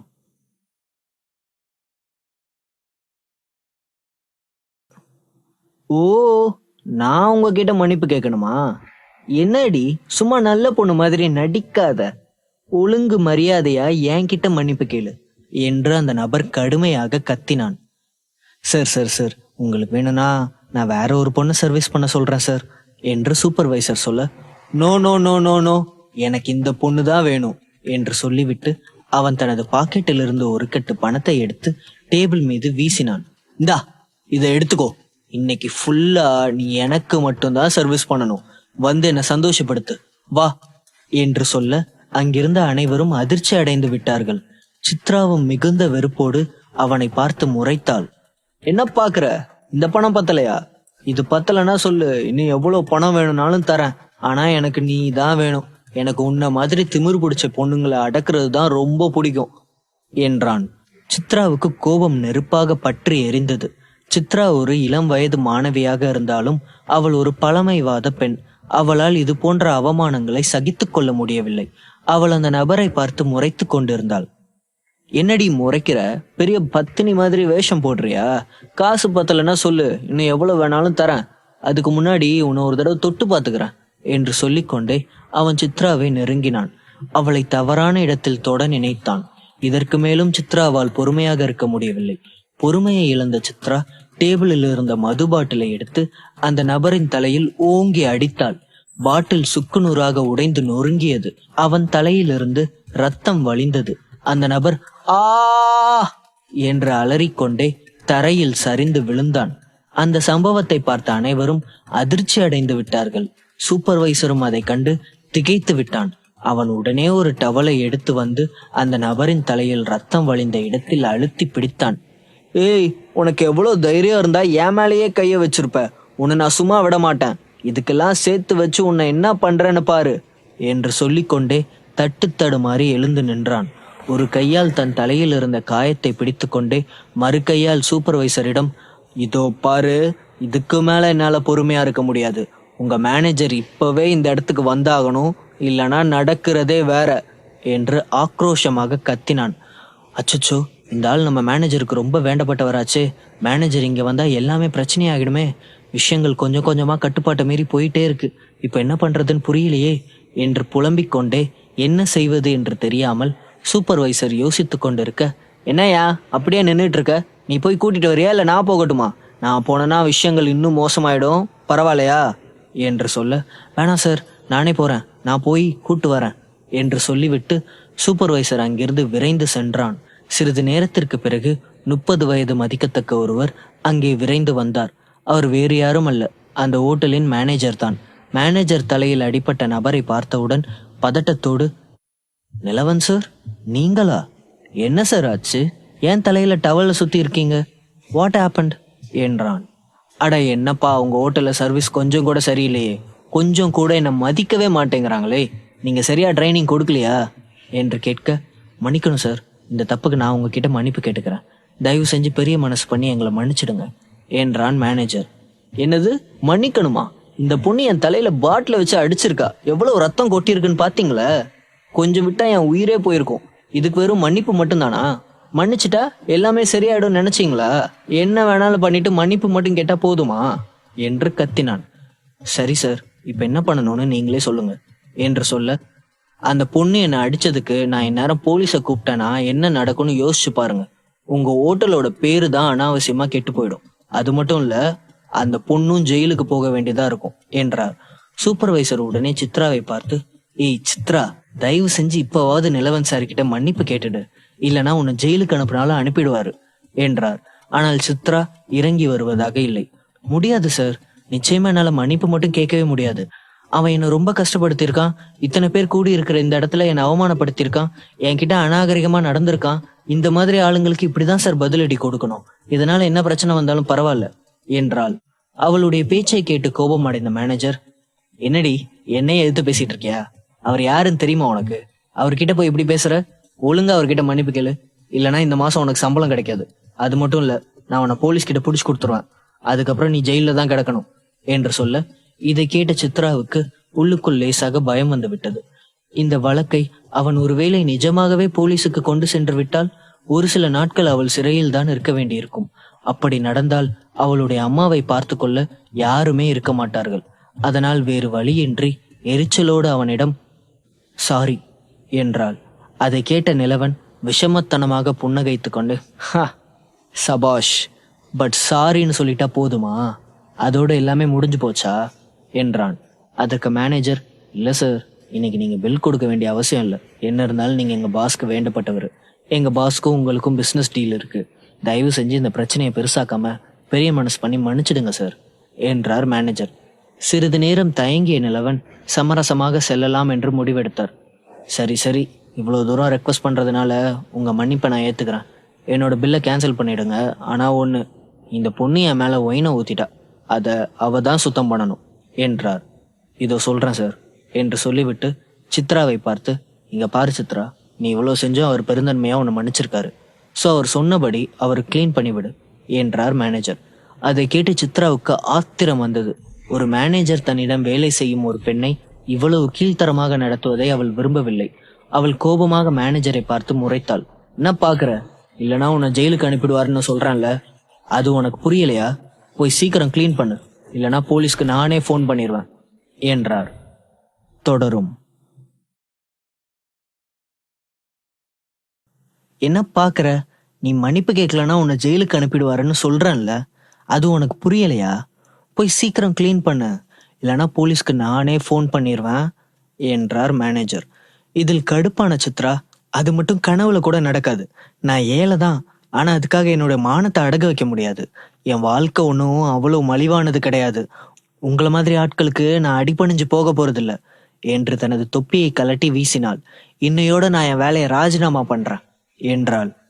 நெல்லு, இந்த ஹோட்டலுக்கு வந்த கஸ்டமரை காயப்படுத்திட்டு அவ்வளவு சுலபமா இங்கிருந்து போயிடலான்னு நினைக்கிறியா என்று சொல்லிக்கொண்டே அவளை தடுக்க நினைத்தான். ஆனால் சித்ரா நிற்பதாக தெரியவில்லை. உடனே மேனேஜர் அவள் கையை பிடித்து தடுத்து நிறுத்த அவள் மற்றொரு கையால் மேனேஜரை ஓங்கி அறைய நினைத்தாள். ஆனால் அதற்கு ஏற்கனவே தயாராக இருந்த மேனேஜர் சற்று பின்வாங்கி அவளுடைய அறையிலிருந்து தப்பித்து கொண்டார். இதுக்கு மேலே நீங்க சொல்றத கேட்கணும்னு எனக்கு எந்த அவசியமும் இல்லை. நான் ஆல்ரெடி என்னோட வேலையை ராஜினாமா பண்ணிட்டேன். உங்க சம்பளம் கூட எனக்கு தேவையே கிடையாது. என்னை போக விடுங்க என்று கோபமாக கூறினாள். அதை நீ முடிவு பண்ணிட்டா போதாது சித்ரா. நீ வேலையை விட்டு போகணும்னா அதுக்கு நான் அனுமதி கொடுக்கணும். செக்யூரிட்டி என்று கத்த 4 பாடிகார்ட்ஸ் ஓடி வந்து அவளது வழியை தடுத்து நிறுத்தினார்கள். அங்கே கூச்சலும் குழப்பமும் ஏற்பட்டது. சாப்பிட்டு கொண்டிருந்த வாடிக்கையாளர்களில் சிலர் சிக்கலில் மாட்டிக்கொள்ள விரும்பாமல் அவசரமாக தங்களது பில்லை செலுத்திவிட்டு அங்கிருந்து புறப்பட்டார்கள். ஆனால் ஒரு சிலர் அந்த காட்சியை வேடிக்கை பார்த்து ரசித்துக் கொண்டிருந்தார்கள். மேனேஜர் சித்ராவின் கையை பிடித்து அவளை அந்த நபரை நோக்கி தள்ளிவிட நினைத்தான். அப்போது அவர் மணிக்கட்டில் ஒரு வலியை உணர்ந்தார். அலறிக்கொண்டே சித்ராவை விரைவாக விட்டுவிட்டார். இதுக்கு மேல உன் விரல் அவ மேல படணும்னு நினைச்சா உன் கை எலும்ப முறிச்சிடுவேன் என்ற குரல் கேட்டது. சித்ரா திரும்பி பார்க்கும்போது அங்கே அவளுக்கு முன்னால் சிம்மன் நின்று கொண்டிருந்தான். சித்ராவின் கண்கள் சந்தோஷத்தில் மின்னியது. அவள் உள்ளத்தில் நன்றி உணர்வு பொங்கி வழிந்தது. மேனேஜர் சிம்மனை பார்த்து, யாரா நீ என்றார். நான் அவளோட ஃப்ரெண்டு என்று சொல்ல, என்னது ஃப்ரெண்டா? இவ்வளவு நேரம் என்னடா பண்ணிட்டு இருந்த? வேடிக்கை பார்த்துட்டு இருந்தியா?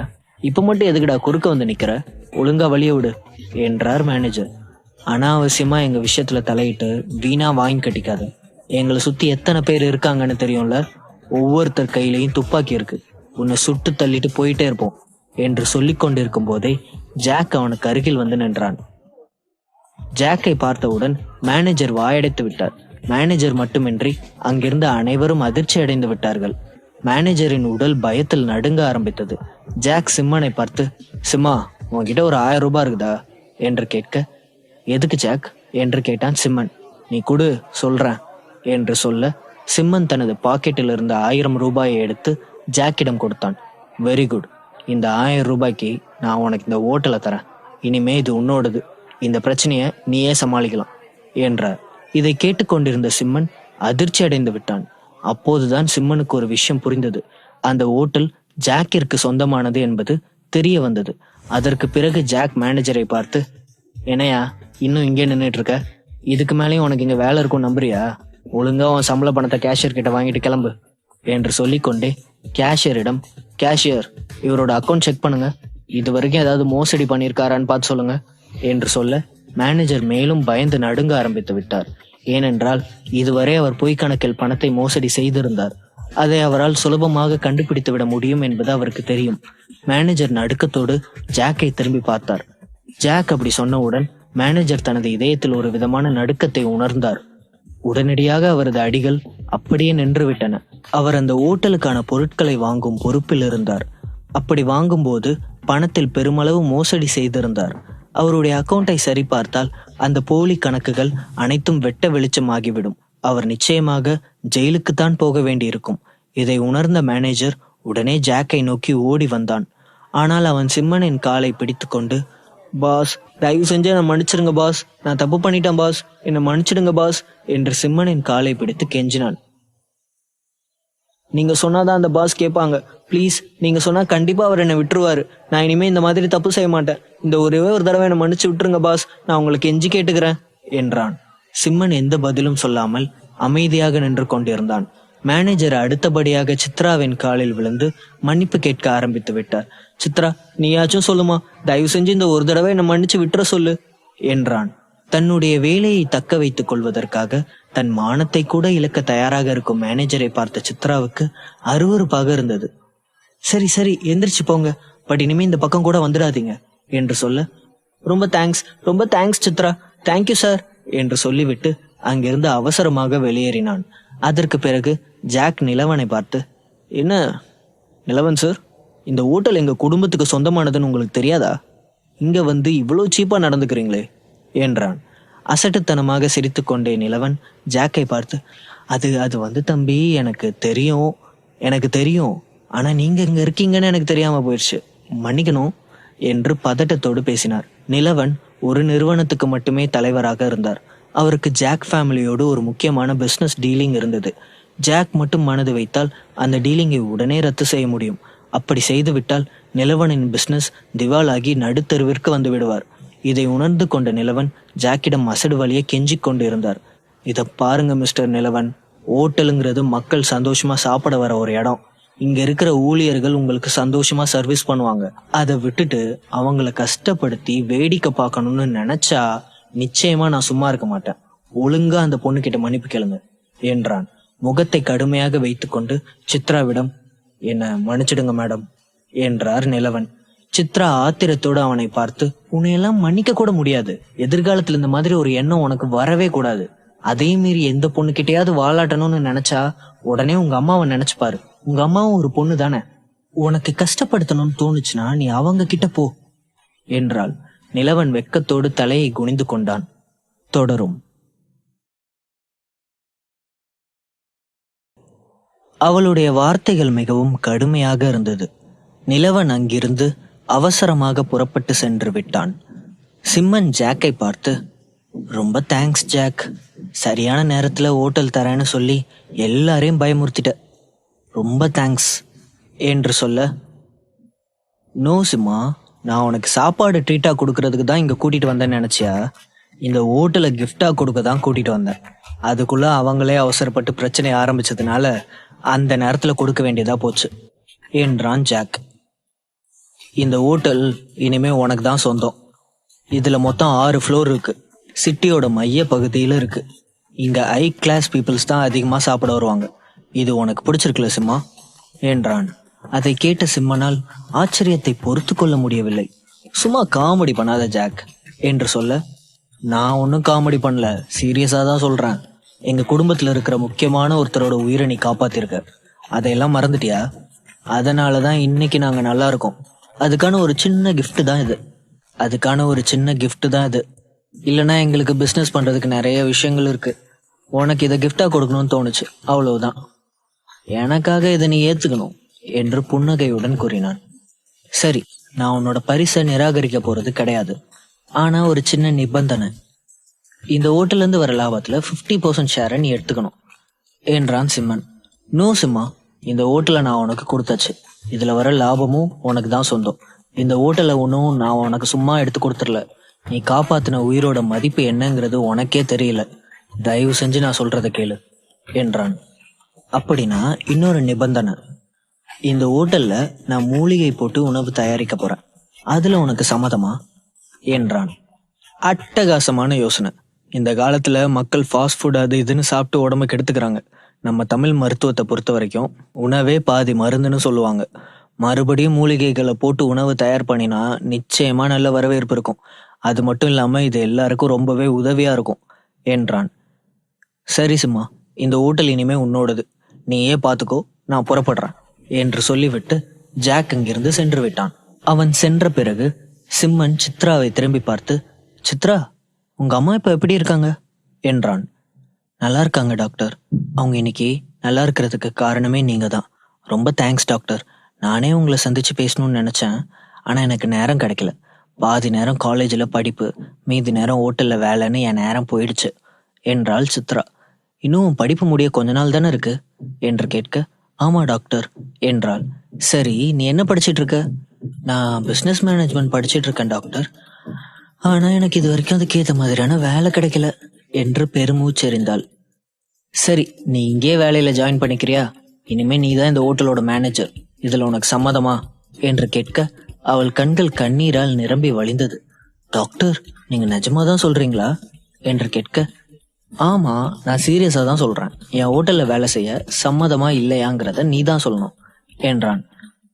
என்ன சார் இப்படி கேக்குறீங்க? இதுக்கு நான் கொடுத்து வச்சிருக்கணும் என்றாள் சித்ரா. சித்ரா நேர்மையான பெண் என்பதால் சிம்மன் அவளை மேனேஜராக அப்பாயிண்ட் செய்யலாம் என்று யோசித்தான். இன்னைக்கு ஹோட்டல் தற்காலிகமா மூடப்படும். இந்த விஷயத்த எல்லா ஊழியர்களுக்கும் தெரியப்படுத்துங்க சூப்பர்வைசர். நீங்க எல்லா ஊழியர்களுக்கும் 3 நாள் லீவ் கொடுத்துருங்க. இந்த ஹோட்டல்ல இருக்கிற மெனு லிஸ்ட்ல எல்லாம் நிறைய சேஞ்சஸ் இருக்க போகுது என்றான். சரி பாஸ், நான் உடனே போய் சொல்லிடுறேன் என்று மகிழ்ச்சியோடு அங்கிருந்து நகர்ந்தான். சித்ரா குழப்பத்தோடு நின்று கொண்டிருக்க சிம்மன் அவள் முகத்தை பார்த்து, என்னாச்சு சித்ரா, என்ன யோசனை என்றான். அதுக்கு, என்ன சார், நான் இன்னும் என் படிப்பே முடிக்கல. அது மட்டும் இல்லாம எனக்கு நிர்வாகத்துல எந்த எக்ஸ்பீரியன்ஸும் கிடையாது. இந்த ஹோட்டலை என்னால் நிர்வகிக்க முடியுமான்னு தெரியல. ஏதாவது தப்பு நடந்துருச்சுன்னா தயவு செஞ்சு என்ன குறை சொல்லாதீங்க சார் என்றாள். சித்ரா, நான் உன்னை தேர்ந்தெடுத்ததுக்கு காரணம் உன்னோட படிப்பு கிடையாது, உன்னோட நேர்மை. உன் படிப்பு முடியட்டும், அதுக்கப்புறம் நீங்க முழு நேரம் வேலை செய்யலாம். அது வரைக்கும் பார்ட் டைமா வேலை பாரு. எனக்கு உன் மேல முழு நம்பிக்கை இருக்கு என்று புன்னகையோடு கூறினான். என்ன டாக்டர் சிரிக்கிறீங்க? என்ன மாதிரி அனுபவம் இல்லாத பொண்ணை நம்பி இந்த ஹோட்டலை ஒப்படைக்கிறீங்க, உங்களுக்கு பயமா இல்லையா என்று சந்தேகத்தோடு அவனிடம் கேட்க, எனக்கு உன் மேல நிறைய நம்பிக்கை இருக்கு சித்ரா. உன்னோட நேர்மையே உன்னை மேல மேல கொண்டு போவோம் பாரு என்றான். நிச்சயமா உங்க நம்பிக்கையை நான் காப்பாற்றுவேன் டாக்டர் என்றாள். சரி சார், அப்ப நான் கிளம்புறேன் என்று சொல்லிவிட்டு அவள் அங்கிருந்து புறப்பட்டாள். சிறிது நேரம் யோசித்த சிம்மன் பேப்பரையும் பேனாவையும் வாங்கி அமைதியாக ஒரு மூலையில் அமர்ந்து சில உணவு வகைகளின் பெயரை எழுத ஆரம்பித்தான். சிம்மன் மூலிகைகளை கொண்டு உருவாக்கிய உணவுகள் அனைத்து வண்ணங்களிலும் வாசனைகளிலும் அருமையாக இருந்தது. இது தமிழ்நாட்டின் தனித்துவமான சமையல் முறையை கொண்டிருந்தது. இந்த மருத்துவ உணவுகள் இயற்கையாகவே சில நோய்களுக்கு சிகிச்சையாக அமைந்தது. அதே நேரம் அவை ஒரு குறிப்பிட்ட அளவு ஊட்டச்சத்தை கொண்டிருந்தது. மூலிகை உணவுகளை சுவைத்து பார்க்க பலதரப்பட்ட மக்களும் அந்த உணவகத்திற்கு வந்து குவிந்த வண்ணம் இருந்தார்கள். நாட்கள் மெல்ல மெல்ல நகர்ந்தது. மக்கள் பல்வேறு நோய்களால் பாதிக்கப்பட்டு மருத்துவமனைகளில் அனுமதிக்கப்பட்டனர். தங்களது ஆரோக்கியம் குறித்த விஷயத்தில் கவனம் செலுத்த தவறிய மக்கள் சிம்மன் ஆரம்பித்த மூலிகை உணவுகளை முயற்சி செய்ய தொடங்கினார்கள். அதே நேரம் சிம்மனின் ஓட்டலை பார்த்த பிறகு பல உணவகங்களிலும் இது போன்ற மருத்துவ உணவுகள் வழங்கப்பட ஆரம்பித்தது. பெரும்பாலும் அவை பதப்படுத்தப்பட்ட பொருட்களால் செய்யப்பட்டிருந்தது. ஆனால் சிம்மன் அந்த விஷயத்தில் வித்தியாசமாக இருந்தான். ஃப்ரெஷ் பொருட்களை கொண்டு அதை தயாரித்தான். அவனுக்கு அதில் பாரம்பரிய அறிவு இருந்தது. தன் ஓட்டலில் வேலை செய்யும் ஊழியர்களுக்கு சம்பளத்தை உயர்த்தி கொடுத்தான். அவர்களுக்கு அவ்வப்போது ஓய்வும் கொடுத்தான். ஊழியர்கள் அனைவருக்கும் சிம்மனை மிகவும் பிடித்துவிட்டது. அப்போதுதான் சிம்மன் சுகன்யாவுக்கு கால் செய்து இந்த தகவல்களை எல்லாம் சொல்லி உணவகத்திற்கு வர சொன்னான். சிம்மன் கவசத்தை அணிந்து கொண்டு ஒரு சமையல்காரனை போலவே மாறியிருந்தான். இதற்கு முன் உயர்தர உணவு உற்பத்தியில் மட்டுமே கவனம் செலுத்தி வந்த ஓட்டல் தற்போது அடியோடு மாறியிருந்தது. இதை பார்த்து வியந்து போன சித்ரா, டாக்டர், இந்த கோலத்துல உங்களை பார்க்கும்போது நீங்க ஒரு டாக்டரா இல்ல குக்கானே தெரியல.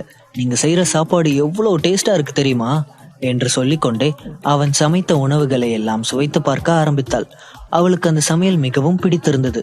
அவளால் சிம்மனை பாராட்டாமல் இருக்க முடியவில்லை. மறுபக்கம் ஓநாய் கூட்டத்தினரின் பங்களாவில் பெண்கள் அனைவரும் கடுமையான பயிற்சிகளை மேற்கொண்டார்கள். அதிர்ஷ்டவசமாக பாக்கியஸ்ரீயும் சுபஸ்ரீயும் ஒரே அறையில்தான் தங்கியிருந்தார்கள். தொடரும். சித்ரா சிம்மன் சமைத்த உணவுகளை ஆசையோடு சுவைத்து கொண்டிருக்க சிம்மன் ஒரு கிண்ணத்தில் பச்சை வெள்ளை கஞ்சியை அவள் முன் வைத்தான். கஞ்சியின் பச்சை மற்றும் வெள்ளை நிறம் தெளிவாக பிரிக்கப்பட்டிருந்தது. சிம்மன் புத்திசாலித்தனமாக கஞ்சியின் 2 வெவ்வேறு வண்ணங்களை ஆர்ட்டின் வடிவமாக பிரித்திருந்தான். அது மிகவும் நேர்த்தியாக தோன்றியது. இது என்ன டாக்டர், ஆரோக்கியத்தை காக்கிற கஞ்சியா என்று சிரித்தபடி கேட்டுக்கொண்டே சித்ரா அதை ஸ்பூனில் எடுத்து சுவைத்தாள். அது மிகவும் சுவையாக இருந்தது. இதென்ன, மூலிகை கஞ்சியா என்று கேட்டுக்கொண்டே டிஷ்யூவால் தனது உதட்டை துடைத்து கொண்டாள். எஸ், நீ சாப்பிட்ட மாதிரி இன்னும் சில சிறப்பு உணவுகள் இந்த மூலிகை வகைகள்ல இருக்கு என்றான் சிம்மன். சித்ரா ஏற்கனவே இந்த உணவகத்தின் பிரம்மாண்ட திறப்பை எதிர்பார்த்து காத்து கொண்டிருந்தாள். இந்த நேரத்தில் கதவு திடீரென்று திறக்கப்பட்டது. ஒரு குரல் ஒலித்தது. சித்ரா, உங்களை பார்க்க யாரோ வந்திருக்காங்க என்று சொல்ல சித்ரா மட்டும் வெளியில் வந்து பார்த்தாள். அது அவளுடைய காதலன் வெற்றிவேல்தான். இன்று ஓட்டல் இயங்கவில்லை. உணவுகளின் மாதிரிகளை மட்டுமே செய்து பார்த்து கொண்டிருந்தார்கள். சித்ராவின் காதலன் அவளை பார்ப்பதற்காக அங்கே வந்து அவளுக்காக காத்திருந்தான். அவன் சித்ராவிடம் பணம் கேட்டு வந்திருந்தான். சித்ரா, நான் கூடிய சீக்கிரம் என் படிப்பு முடிக்க போறேன். நான் படிச்சு முடிச்சிட்டேன்னா உடனே ஏதாவது ஒரு ஹாஸ்பிட்டல்ல சேர்ந்து ஒர்க் பண்ண ஆரம்பிப்பேன். அதுக்கப்புறம் நானும் ஒரு டாக்டராகி காசு சம்பாதிக்க ஆரம்பிச்சிருவேன். அது வரைக்கும் நீ தான் எனக்கு ஹெல்ப் பண்ணணும் என்றான். வெரி குட் வெற்றி, நீ ஹாஸ்பிட்டல்ல சேர்ந்து அங்க நிறைய கத்துக்கணும்.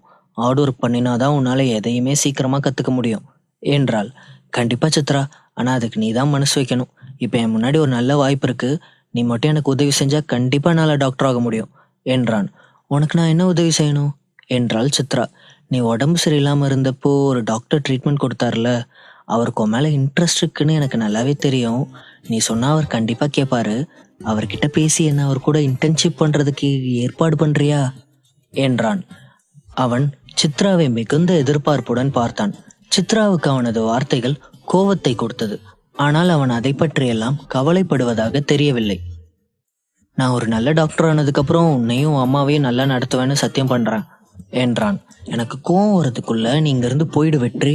நான் உன்னை திரும்பவும் இங்க பார்க்கவே கூடாது என்று கோபமாக கூறினாள். அப்படின்னா நீ எனக்கு உதவி செய்ய போறது இல்லையா?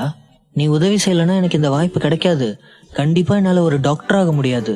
நீ நானும் லவ் பண்ணியிருக்கோம். அதெல்லாம் உன் மனசுல இல்லையா? என் மேல கருணை காட்டக்கூடாதா என்றாள். வேணாம் வெற்றி, கோவத்துல நான் ஏதாவது பண்றதுக்குள்ள ஒழுங்கு மரியாதை இங்கிருந்து ஓடிரு என்று சித்ரா ஆவேசத்துடன் கூறினாள். நீ இப்படி சொன்னா எப்படி சித்ரா? தயவு செஞ்சு எனக்கு உதவி பண்ணு. உனக்கு என் மேல லவ் இருந்தா தயவு செஞ்சு உதவி பண்ணு என்றான். அடச்சி, வாய மூடு. இதுக்கு பேர் தான் லவ்வா? என் முன்னாடி நிக்காம இங்கிருந்து வெளியே போயிடு என்றாள். ஏய் சித்ரா, ரொம்ப அப்பாவி மாதிரி நடிக்காத. நானும் நீயும் கிட்டத்தட்ட 1 வருஷமா லவ் பண்றோம். என் கை விரல் கூட உன் மேல பட்டதே இல்லை. ஆனா எனக்கு தெரியாம ரகசியமா நீ என்ன செய்யறன்னு எனக்கு தெரியாதுன்னு நினைச்சியா? அந்த சிம்மனுக்கும் உனக்கும் நடுவுல எதுவும் இல்லைன்னு சொல்லு பார்க்கலாம். நீயும் அவனும் எவ்வளவு நெருக்கமா இருக்கீங்கன்னு எனக்கு தெரியும் என்றான். வேணாம் வெற்றி, நீ என் பொறுமையை ரொம்பவே சோதிக்கிற. இன்னும் 1 நிமிஷம் நீ என் முன்னாடி இருந்தா நான் என்ன செய்வேன்னு எனக்கு தெரியாது என்றாள். ஏய், அப்படி தாண்டி பேசுவேன். ஏன்னா அதான் நிஜம். இந்நேரம் என்கிட்ட பணம் இருந்திருந்தா நீ என் கூட படுத்திருந்தாலும் ஆச்சரியப்படுறதுக்கு எதுவும் இல்லை. என்கிட்ட பணம் இல்லைன்னு தானே இவ்வளவு கேவலமா நடத்துற என்றான். அவள் உடல் முழுவதும் பற்றி எரிந்தது. அவனுடன் டேட்டிங் செய்ததற்காக அவள் மிகவும் வருந்தினாள். அவனுடன் டேட்டிங் செய்த வருடத்தில் அவனுடைய பணத்தில் 1 பைசா கூட அவளுக்காக அவன் செலவழித்ததில்லை. ஒரு முறை அவளுக்கு பிறந்தநாள் பரிசாக கொடுத்த கிஃப்ட் கூட வெறும் 20 ரூபாய்க்கும் குறைவாகவே இருந்தது. தன் தாயார் நோய்வாய்ப்பட்டிருந்த போது சிகிச்சை கட்டணத்திற்கு அதிக பணம் சம்பாதிக்க ஒரு நாளைக்கு பல பகுதி நேர வேலைகளை செய்ய தயாராக இருந்தாள். அவளுடைய உறவினர்கள் கூட அவனிடம் 1 பைசா கூட கேட்கவில்லை. இதையெல்லாம் நினைத்து பார்த்த சித்ராவின் கோபம் தலைக்கு ஏறியது. அவள் கோபத்தில் அலறிக்கொண்டே ஒரு டீபாட்டை எடுத்து அவன் தலையில் அடித்து உடைத்தாள். நல்ல வேளையாக அதன் உள்ளே இருந்த தேநீர் குளிர்ச்சியாக இருந்தது. இல்லையெனில் அதுவும் சேர்ந்து அவன் முகத்தை பதம் பார்த்திருக்கும். தன்னை அவதூறாக பேசுபவர்களுக்கு அவள் ஒரு மென்மையான இதயம் கொண்ட பெண் அல்ல என்பதை வெளிப்படுத்தினாள். யாராவது அவளை தூண்டிவிட துணிந்தால் அவள் நிச்சயமாக பழிவாங்க துணிவாள். செக்யூரிட்டி, செக்யூரிட்டி, உங்க வெயிட்டர் என்ன அடிக்கிறா என்று வெற்றி ஆத்திரமடைந்து கத்தினான். அவன் வார்த்தைகளை முடிப்பதற்குள் சித்ரா மற்றொரு சூடான சூப்பின் கிண்ணத்தை எடுத்து அவனை நோக்கி வீசினாள். ஆ என்று அவன் அலறினான். அந்த சூடான சூப் அவனது காலில் தெரித்தது. அது மிகவும் சூடாக இருந்ததால் வால்டரின் கால் எரிந்தது. என்னாச்சு என்று கேட்டுக்கொண்டே பணியில் இருந்த 2 செக்யூரிட்டிகள் உள்ளே விரைந்தனர். உங்க ஹோட்டல்ல வேலை செய்யற வெயிட்ரு என்ன பண்ணி வச்சிருக்கான்னு பாருங்க. நான் அவன் மேல கேஸ் போட விரும்புறேன். அவளை உடனே அரெஸ்ட் பண்ணுங்க என்று கத்தினான். அவர்கள் இருவருக்கும் இடையே இருக்கும் உறவு அழிந்து விட்டதால் அவன் தனது உண்மையான சுயத்தை மறைக்க வேண்டிய அவசியம் இருக்கவில்லை. 2 பாதுகாவலர்களும் ஒருவரை ஒருவர் பார்த்து கொண்டனர். என்னடா பாக்குறீங்க? அவளை அரெஸ்ட் பண்ணுங்க. ஏன் எதுவும் பண்ணாம அப்படியே நிக்கிறீங்க? உங்களுக்கு காது கேட்கலையா? இல்ல இந்த பிரச்சனையை உங்க மேனேஜர் வரைக்கும் கொண்டு போகணுமா? உங்க மேனேஜர் வந்து சொன்னா கேட்பீங்கல்ல, அப்போ நீங்க இவளை கைது பண்ணுவீங்கல்ல என்றான். சார், இவங்க தான் எங்களோட புது மேனேஜர் என்றான் செக்யூரிட்டி. அதை கேட்ட வெற்றி அதிர்ச்சி அடைந்து விட்டான். வாட்? இவதான் உங்க மேனேஜரா என்றான். அவன் திகைத்து போனான். இந்த உணவகம் ஒரு உயர்தர உணவகமாக இருந்தது. அவள் உண்மையில் மேனேஜராக இருந்திருந்தால் அவளுடைய சம்பளம் மிகவும் அதிகமாக இருக்க வேண்டும். அவன் திடீரென்று தனது வார்த்தைகளுக்கு இப்போது வருத்தப்பட்டான். அவர்களின் செலவுகளுக்கு அவள் பணம் கொடுக்க தயாராக இருந்ததால் அடுத்த சில வருடங்கள் மருத்துவமனையில் பணிபுரியும் போது அவளது பணத்தை தொடர்ந்து செலவழிப்பது நன்றாக இருந்திருக்கும் என்று யோசித்தான். மன்னிக்கணும் சித்ரா, தயவு செஞ்சு என்னை மன்னிக்க முடியுமா? அவன் அவசரமாக தலை குனிந்து அவளிடம் மன்னிப்பு கேட்டான். அவன் இந்த இடத்துல இருந்து வெளியேத்துங்க. சித்ரா ஈ ஓட்டுவது போல கையசைத்தாள். அவள் ஏற்கனவே மனமுடைந்து போயிருந்தாள். முதலில் வெற்றியுடன் டேட்டிங் செய்வதில் தவறான முடிவை எடுத்ததற்காக அவள் தன்னை வெறுத்தாள். என்னடி, ஒரு பணக்காரன் கிடைச்சதுனால நீ என்னை தள்ளி விடுறியா? நாம லவ் பண்ணதெல்லாம் மறந்துட்டியா என்று வெற்றி கத்தினான். அப்போது சிம்மன் திடீரென்று முன்வந்து வெற்றியை உதைத்தான். உன்ன மாதிரி ஒரு டாக்டரால மற்றவங்களுக்கு பிரச்சனை மட்டும்தான் என்று சிம்மன் கேலி செய்தான். வேண்டாம் சிம்மா, இன்னும் ஒரு தடவை நீ என்னை அடிச்சா கூட உடனே போலீஸ்க்கு கால் பண்ணிடுவேன் என்று அவன் சிம்மனை மிரட்டினான். தொடரும். சிம்மன் அவனை மீண்டும் மீண்டும் உதைத்தான். உன்ன மாதிரி ஆளுங்களால தான் டாக்டர் தொழிலுக்கே அவமானம். எந்த திறமையும் இல்லாத நீ எல்லாம் டாக்டர் ஆகவே கூடாது. உனக்கு பணம் தான் முக்கியம் என்று சொல்லிக்கொண்டு அவனை அடித்தான். வெற்றி தள்ளாடியபடி பின்வாங்கினான். சித்ரா சோகத்தோடு அமர்ந்திருந்தாள். முதல் முறையாக அவள் வெற்றியை மிகவும் வெறுத்தாள். சிம்மனும் வெற்றி போன்ற ஆட்களை தனது வாழ்க்கையில் மிகவும் வெறுத்தான். அவனிடம் பணமோ அதிகாரமோ இல்லை என்றாலும் ஒரு லட்சியத்தோடு இருந்தான். ஆனால் அதில் மூர்க்கத்தனமான விஷயம் என்னவென்றால் அவன் ஒரு பெண்ணை தனது தேவைக்காக பயன்படுத்தி கொள்ள நினைத்தான். அப்படி செய்ய நினைப்பவன் ஒரு மனிதனா என்ற கோபம் சிம்மனுக்கு வந்தது. செக்யூரிட்டி, இவனை உடனடியா இங்கிருந்து வெளியே அனுப்புங்க என்று சிம்மன் 2 பாதுகாப்பு காவலர்களையும் பார்த்து கூறினான். ஓகே பாஸ் என்று சொல்லிவிட்டு 2 செக்யூரிட்டிகளும் அவனை இழுத்து சென்று வெளியே தள்ளினார்கள். சிம்மன் மீண்டும் உள்ளே வந்தான். வருத்தத்தோடு அமர்ந்திருந்த சித்ராவை பார்த்து, இனிமே அவன் பின்னாடி வரமாட்டான், கவலைப்படாத சித்ரா என்றான். சித்ரா கண்ணீர் நிறைந்த முகத்தோடு சிம்மனை நிமிர்ந்து பார்த்தாள். நான் உங்க தோல்ல கொஞ்ச நேரம் சாஞ்சிக்கலாமா என்றாள். ஓ எஸ், தாராளமா என்று சொல்லிக்கொண்டே அவளுக்கு அருகில் அமர்ந்து கொண்டான். அவள் சிம்மனின் தோளில் தலை வைத்து ஆழ்ந்த மூச்சை இழுத்து விட்டாள். அவள் கொஞ்சம் நிம்மதியாக உணர்ந்தாள். ஆனாலும் அவள் கண்களிலிருந்து கண்ணீர் அருவி போல வழிய ஆரம்பித்தது. அந்த அயோக்கியம் செஞ்ச தப்புக்காக நீ ஏன் அழுற சித்ரா? நான் உன்னை ஒரு தைரியமான பொண்ணுல நினைச்சேன். நீ இப்படி அழலாமா? உன்கிட்ட வம்பு பண்ணவனா அன்னைக்கு நீ எப்படி அடிச்சு விரட்டின? அந்த சித்ராவை தான் எனக்கு பிடிச்சிருக்கு. நீ இப்படி அழுதா எனக்கு பிடிக்கவே பிடிக்காது. அவன் எப்படி அலறி அடிச்சுட்டு ஓடினான் பாத்தியா என்று சொல்ல, அவனுடைய கிண்டல் வார்த்தைகளை கேட்ட சித்ராவால் சிரிக்காமல் இருக்க முடியவில்லை. ரொம்ப தேங்க்ஸ் டாக்டர், இப்பதான் எனக்கு கொஞ்சம் நிம்மதியா இருக்கு என்று சொல்லிக்கொண்டே தனது கண்களின் ஓரத்தில் இருந்து வழிந்த கண்ணீரை துடைத்தாள். அவள் முகத்தில் ஒரு பிரகாசமான புன்னகை தோன்றியது. அந்த நேரம் பார்த்து சுகன்யா அங்கே வந்து விட்டாள். இத பார்க்கதான் என்ன வர சொன்னியா சிம்மா என்று கேட்க, அவளுடைய குரலை கேட்டு அதிர்ச்சி அடைந்த சிம்மன் வேகமாக திரும்பி பார்த்தான். அங்கே சுகன்யாவும் லைலாவும் நின்று கொண்டிருந்தார்கள். சிம்மனும் சித்ராவும் ஒருவர் கையை ஒருவர் பிடித்திருப்பதை பார்த்து சிம்மனை இருவரும் முறைத்தார்கள். சித்ரா வெக்கத்தில் தலைகுனிந்து கொண்டாள். அவள் ஒரு ஆணின் கைகளை பிடித்துக் கொள்வது இதுவே முதல் முறை. ஏய் சுகன்யா, நீ என்னை தப்பா புரிஞ்சுக்கிட்டேன்னு நினைக்கிறேன் என்று சொல்லும் போதே சுகன்யா அவனை இடைமறித்து, இல்ல சிம்மா, இப்பதான் நான் உன்னை சரியா புரிஞ்சுக்கிட்டேன் என்ற அதிருப்தியுடன் கூறினாள். நீ நினைக்கிற மாதிரியெல்லாம் எதுவுமே இல்லை சுகன்யா, தயவு செஞ்சு புரிஞ்சுக்கோ என்று சொல்ல, சிம்மன் ஏற்கனவே திருமணமானவன் என்று நினைத்த சித்ரா விவரிக்க முடியாத ஒரு இழப்பின் உணர்வை அனுபவித்தாள். அதே உணர்வுதான் சுகன்யாவின் இதயத்திலும் லில்லியின் இதயத்திலும் இருந்தது. லில்லி சிம்மனை பார்த்து, நீ என்னை ஏமாத்திட்டல்ல என்றாள். அவளுடைய வார்த்தைகளை கேட்ட சுகன்யா அதிர்ச்சி அடைந்து விட்டாள். அக்கா, நீ என்ன சொல்ற? சிம்மன் உன்னை காதலிச்சாரா என்றாள். இல்ல சுகன்யா, நான் தான் அவரை காதலிக்க ஆரம்பிச்சிட்டேன். என்னால் அவரை மறக்க முடியல என்றாள். அதை கேட்ட சுகன்யாவுக்கு தூக்கி வாரி போட்டது. அக்கா, தயவு செஞ்சு இப்படி பேசுறத நிறுத்து.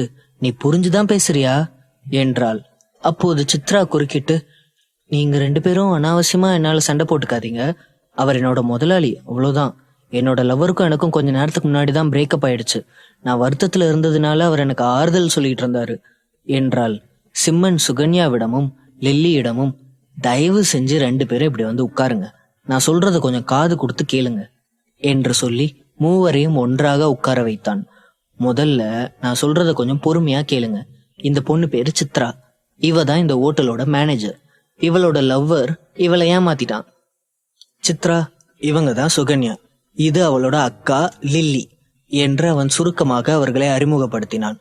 ஒரு விஷயத்த சொல்றதுக்காக தான் நான் உங்களை வர சொல்லியிருந்தேன். இந்த ஹோட்டல் இதுக்கு முன்னாடி ஜாக்குக்கு சொந்தமானது, ஆனா இப்போ இது எனக்கு சொந்தமானது. இதுல இருந்து 30% மட்டும்தான் ஜாக்குக்கு போகும் என்றான். வாவ், கங்க்ராச்சுலேஷன்ஸ் சிம்மா என்றாள் சுகன்யா. அதை கேட்டு இருவரும் மகிழ்ச்சி அடைந்தார்கள். ஆமா, இந்த ஹோட்டல் என் கைக்கு வந்ததுக்கு அப்புறம் இதுல நான் சில மாற்றங்களை செஞ்சிருக்கேன். மூலிகைகளை சேர்த்து உணவுகளை தயாரிக்க ஆரம்பிச்சிருக்கேன். இதுக்கு மக்கள் மத்தியில நல்ல வரவேற்பு இருக்கு. ஒரு 4-5 நாளைக்கு ஹோட்டல் க்ளோஸ் பண்ணி வச்சிருக்கேன். இந்த டைம்ல நாங்க உணவுகளை தயார் பண்ணி அதை டெஸ்ட்டும் பண்ணிட்டு இருக்கோம். இதுல உங்களோட ஆலோசனை தேவைன்னு எனக்கு தோணுச்சு. அதுக்காக தான் உங்க 2 பேரையும் வர சொன்னேன் என்று சிம்மன் புன்னகையுடன் கூறினான். சுகன்யா தனக்கு எதிரில் இருந்த மூலிகை சூப்பை சுவைத்து பார்த்தாள். அது மிகவும் ருசியாக இருந்தது. இது ரொம்ப நல்லா இருக்கு சிம்மா. வீட்டில் தயார் பண்ணி சாப்பிடும்போது ரொம்ப கஷ்டப்பட்டு சாப்பிட வேண்டியதா இருக்கும். ஆனா இதுல எந்த கசப்பான சுவையும் தெரியல. ரொம்ப அற்புதமாகவும் மனமாகவும் இருக்கு என்றாள். சுகன்யா, நீயும் லில்லியும் இங்கேயே வேலைக்கு சேர்ந்துடுங்க. நீங்க 2 பேருமே இங்க ஒன்னா வேலை பார்க்கலாம். ஒருத்தர் பார்த்துக்கிட்ட மாதிரியும் இருக்கும், சம்பளமும் கிடைக்கும். நீங்க 2 பேரும் குக்கிங் பார்த்துக்கோங்க. சித்ரா இந்த ஹோட்டலுக்கு மேனேஜரா இருப்பா. கிளியர் தானே என்று கேட்க, ஆல் கிளியர் என்று சொல்லி அனைவரும் ஒன்றாக சிரித்தனர். அப்போது சித்ரா அவர்களிடம், இந்த ஹோட்டலுக்கு இனிமே ஹெல்த் நியூட்ரிஷன் ஹோட்டல்னு பேர் மாத்த போறோம் என்றாள். அதை அனைவரும் ஏற்றுக்கொண்டார்கள். சிம்மன் சமையல் பட்டியலை சுகன்யாவிடம் ஒப்படைத்துவிட்டு நிம்மதியானான். சித்ரா நிஜமாகவே வணிக மேலாண்மை படிப்பில் ஒரு சிறந்த மாணவி. அவள் மேனேஜராக மாறிய பிறகு என்னென்ன செய்ய வேண்டுமோ அதையெல்லாம் முனைப்போடு செய்தாள். அரை மாத காலம் கடந்த பிறகு உணவகம் இதுவரை வியாபாரத்திற்காக திறக்கப்படவில்லை. ஜாக் சிம்மனுக்கு கால் செய்தான். சிம்மன் சிரித்துக்கொண்டே அவனிடம், கொஞ்சம் பொறுமையா இரு ஜாக் என்று பதிலளித்தான். சிம்மன் தன்னுடைய கிளினிக்கிற்கு செல்ல விரும்பினான். நோயாளிகளுக்கு சிகிச்சை அளிப்பதுதான் அவனுக்கு மிகவும் பிடித்த விஷயம். மதிய நேரம் ரேஷ்மா சிம்மனை தேடி ஹோட்டலுக்கு வந்தாள். ஹாய் ரேஷ்மா, எப்படி இருக்க? ப்ரொஃபஸர் எப்படி இருக்காரு? நான் இங்கே தான் இருக்கேன்னு உனக்கு எப்படி தெரியும் என்றான். உங்கள் ஹாஸ்பிட்டலில் கேட்டேன், அவங்க தான் நீங்கள் இங்கே இருக்கிறதா சொன்னாங்க என்றாள். சரி, என்னாச்சு சொல்லு, எதுக்கு என்ன தேடி வந்திருக்க என்று கேட்க, பூஜாவுக்கு என்று இழுக்க, என்னாச்சு பூஜாவுக்கு என்று சிம்மன் ஆச்சரியத்தோடு கேட்டான். அவ எப்பவும் போல கொஞ்ச நாள் முன்னாடி ஒரு பேய் வீட்டுக்கு போயிருந்தா. அவ திரும்பி வரும்போது அவளுக்கு காய்ச்சல் அதிகமாக இருந்துச்சு. அது மட்டும் இல்லாமல் அவள் கண்டபடி உளறிட்டே இருக்கா. முட்டாத்தனமா பேசுறா, திடீர்னு பைத்தியகாரத்தனமா நடந்துக்கிறா. தயவு செஞ்சு நீங்க வந்து பாருங்க டாக்டர் என்றாள் ரேஷ்மா. சிம்மன் உடனடியாக அதிர்ச்சி அடைந்து எழுந்து நின்றான். தொடரும்.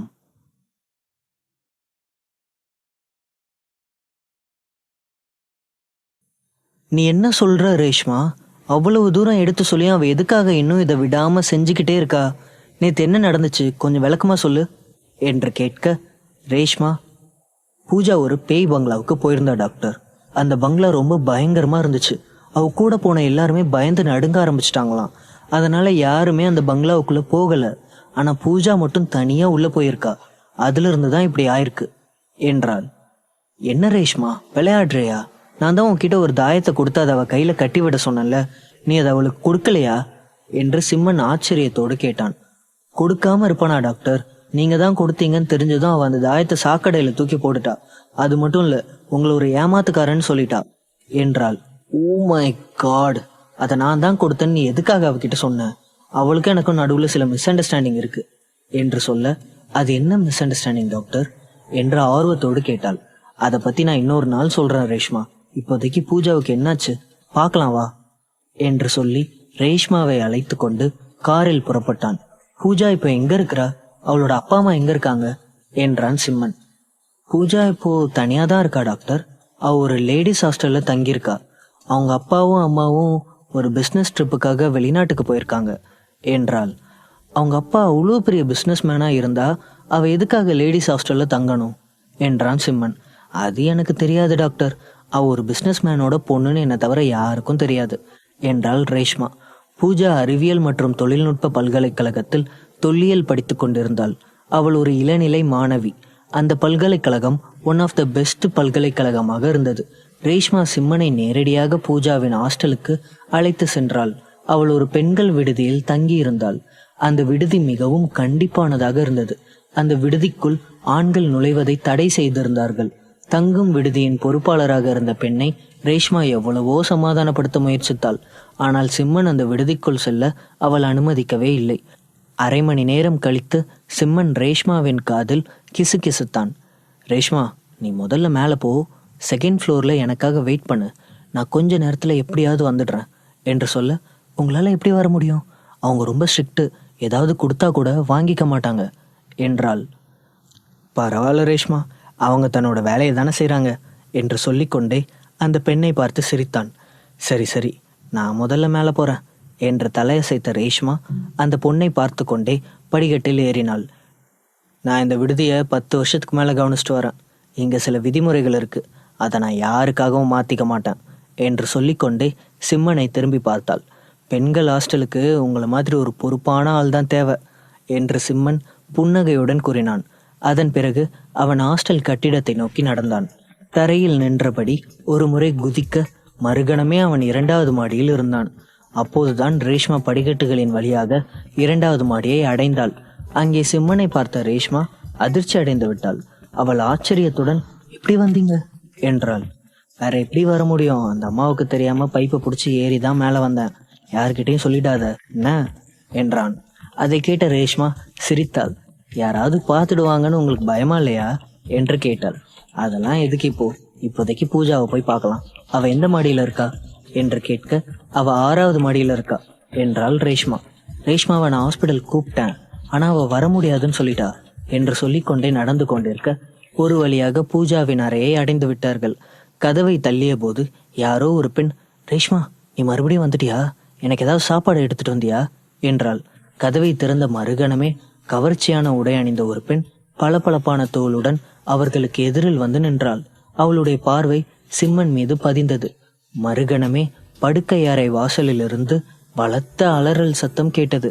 உடனே ரேஷ்மா அந்த பெண்ணின் வாயை பொத்திவிட்டு சிம்மனை உள்ளே இழுத்து வந்து கதவை சாத்தினாள். நீ எப்படி உள்ள வந்த? வார்டன் எப்படி உன்னை உள்ள விட்டாங்க என்றாள் அவள். ரேஷ்மா, நீ லவ் பண்றியா? உன்னோட லவ் சக்சஸ் ஆயிடுச்சா? என்கிட்ட இதை பத்தி எதுவுமே சொல்லலையே என்றாள் ஒரு பெண். சாரி சாரி சாரி, நீங்க எல்லாரும் ரூம்ல இருக்க மாட்டீங்கன்னு நினைச்சுதான் நான் வந்தேன் என்றாள் ரேஷ்மா. அனைவரும் ஆடைகளை உடுத்தி கொள்ள அங்கிருந்த பாத்ரூமுக்குள் சென்று விட்டார்கள். சிம்மன் அந்த அறையை சுற்றி பார்த்தான். அவன் நினைத்தது போலவே அந்த அறை மிகவும் அலங்கோலமாக இருந்தது. என்ன பாக்குறீங்க டாக்டர், லேடிஸ் ஹாஸ்டல்னா அப்படி இப்படிதான் இருக்கும், கொஞ்சம் அட்ஜஸ்ட் பண்ணிக்கோங்க என்றாள் ரேஷ்மா. சிறிது நேரத்தில் உடையை மாற்றிக்கொண்ட 2 பெண்கள் மீண்டும் அந்த அறைக்கு வந்தனர். பூஜாவுக்கு இப்போ எப்படி இருக்கு என்றாள் ரேஷ்மா. அவ அப்படியே தான் இருக்கா, கொஞ்ச நாளாவே சரியா சாப்பிட்றதில்ல, ஹாஸ்பிட்டல் கூட்டிட்டு போறேன்னு சொன்னாலும் வரமாட்டேங்கிறா, எதையோ பார்த்து பயந்த மாதிரியே இருக்கா என்றாள் அவர்களில் ஒரு பெண்ணான ஆயிஷா. ஆமா ரேஷ்மா, அவ பக்கத்துல போனா கூட அவ பயந்து நடுங்குறா.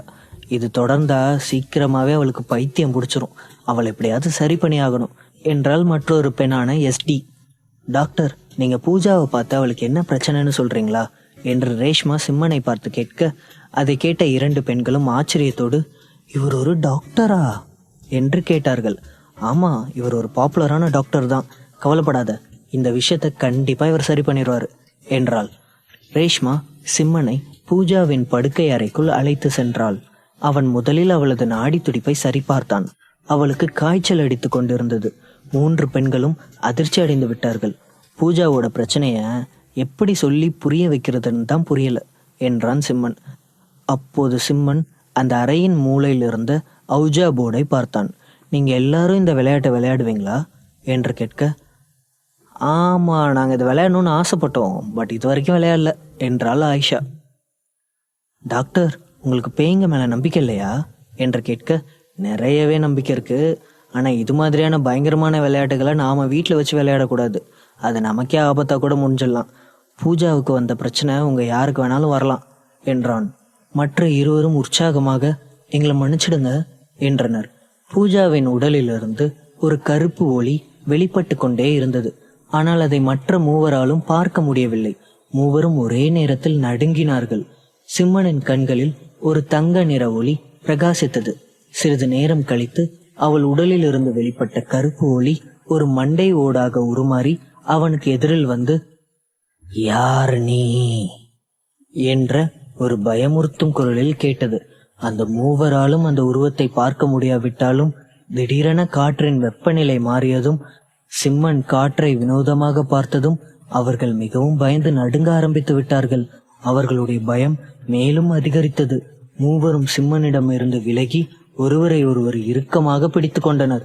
அந்த கருப்பு உருவம் காற்றில் தனது உருவத்தை மாற்றிக்கொண்டே இருந்தது. தொடரும்.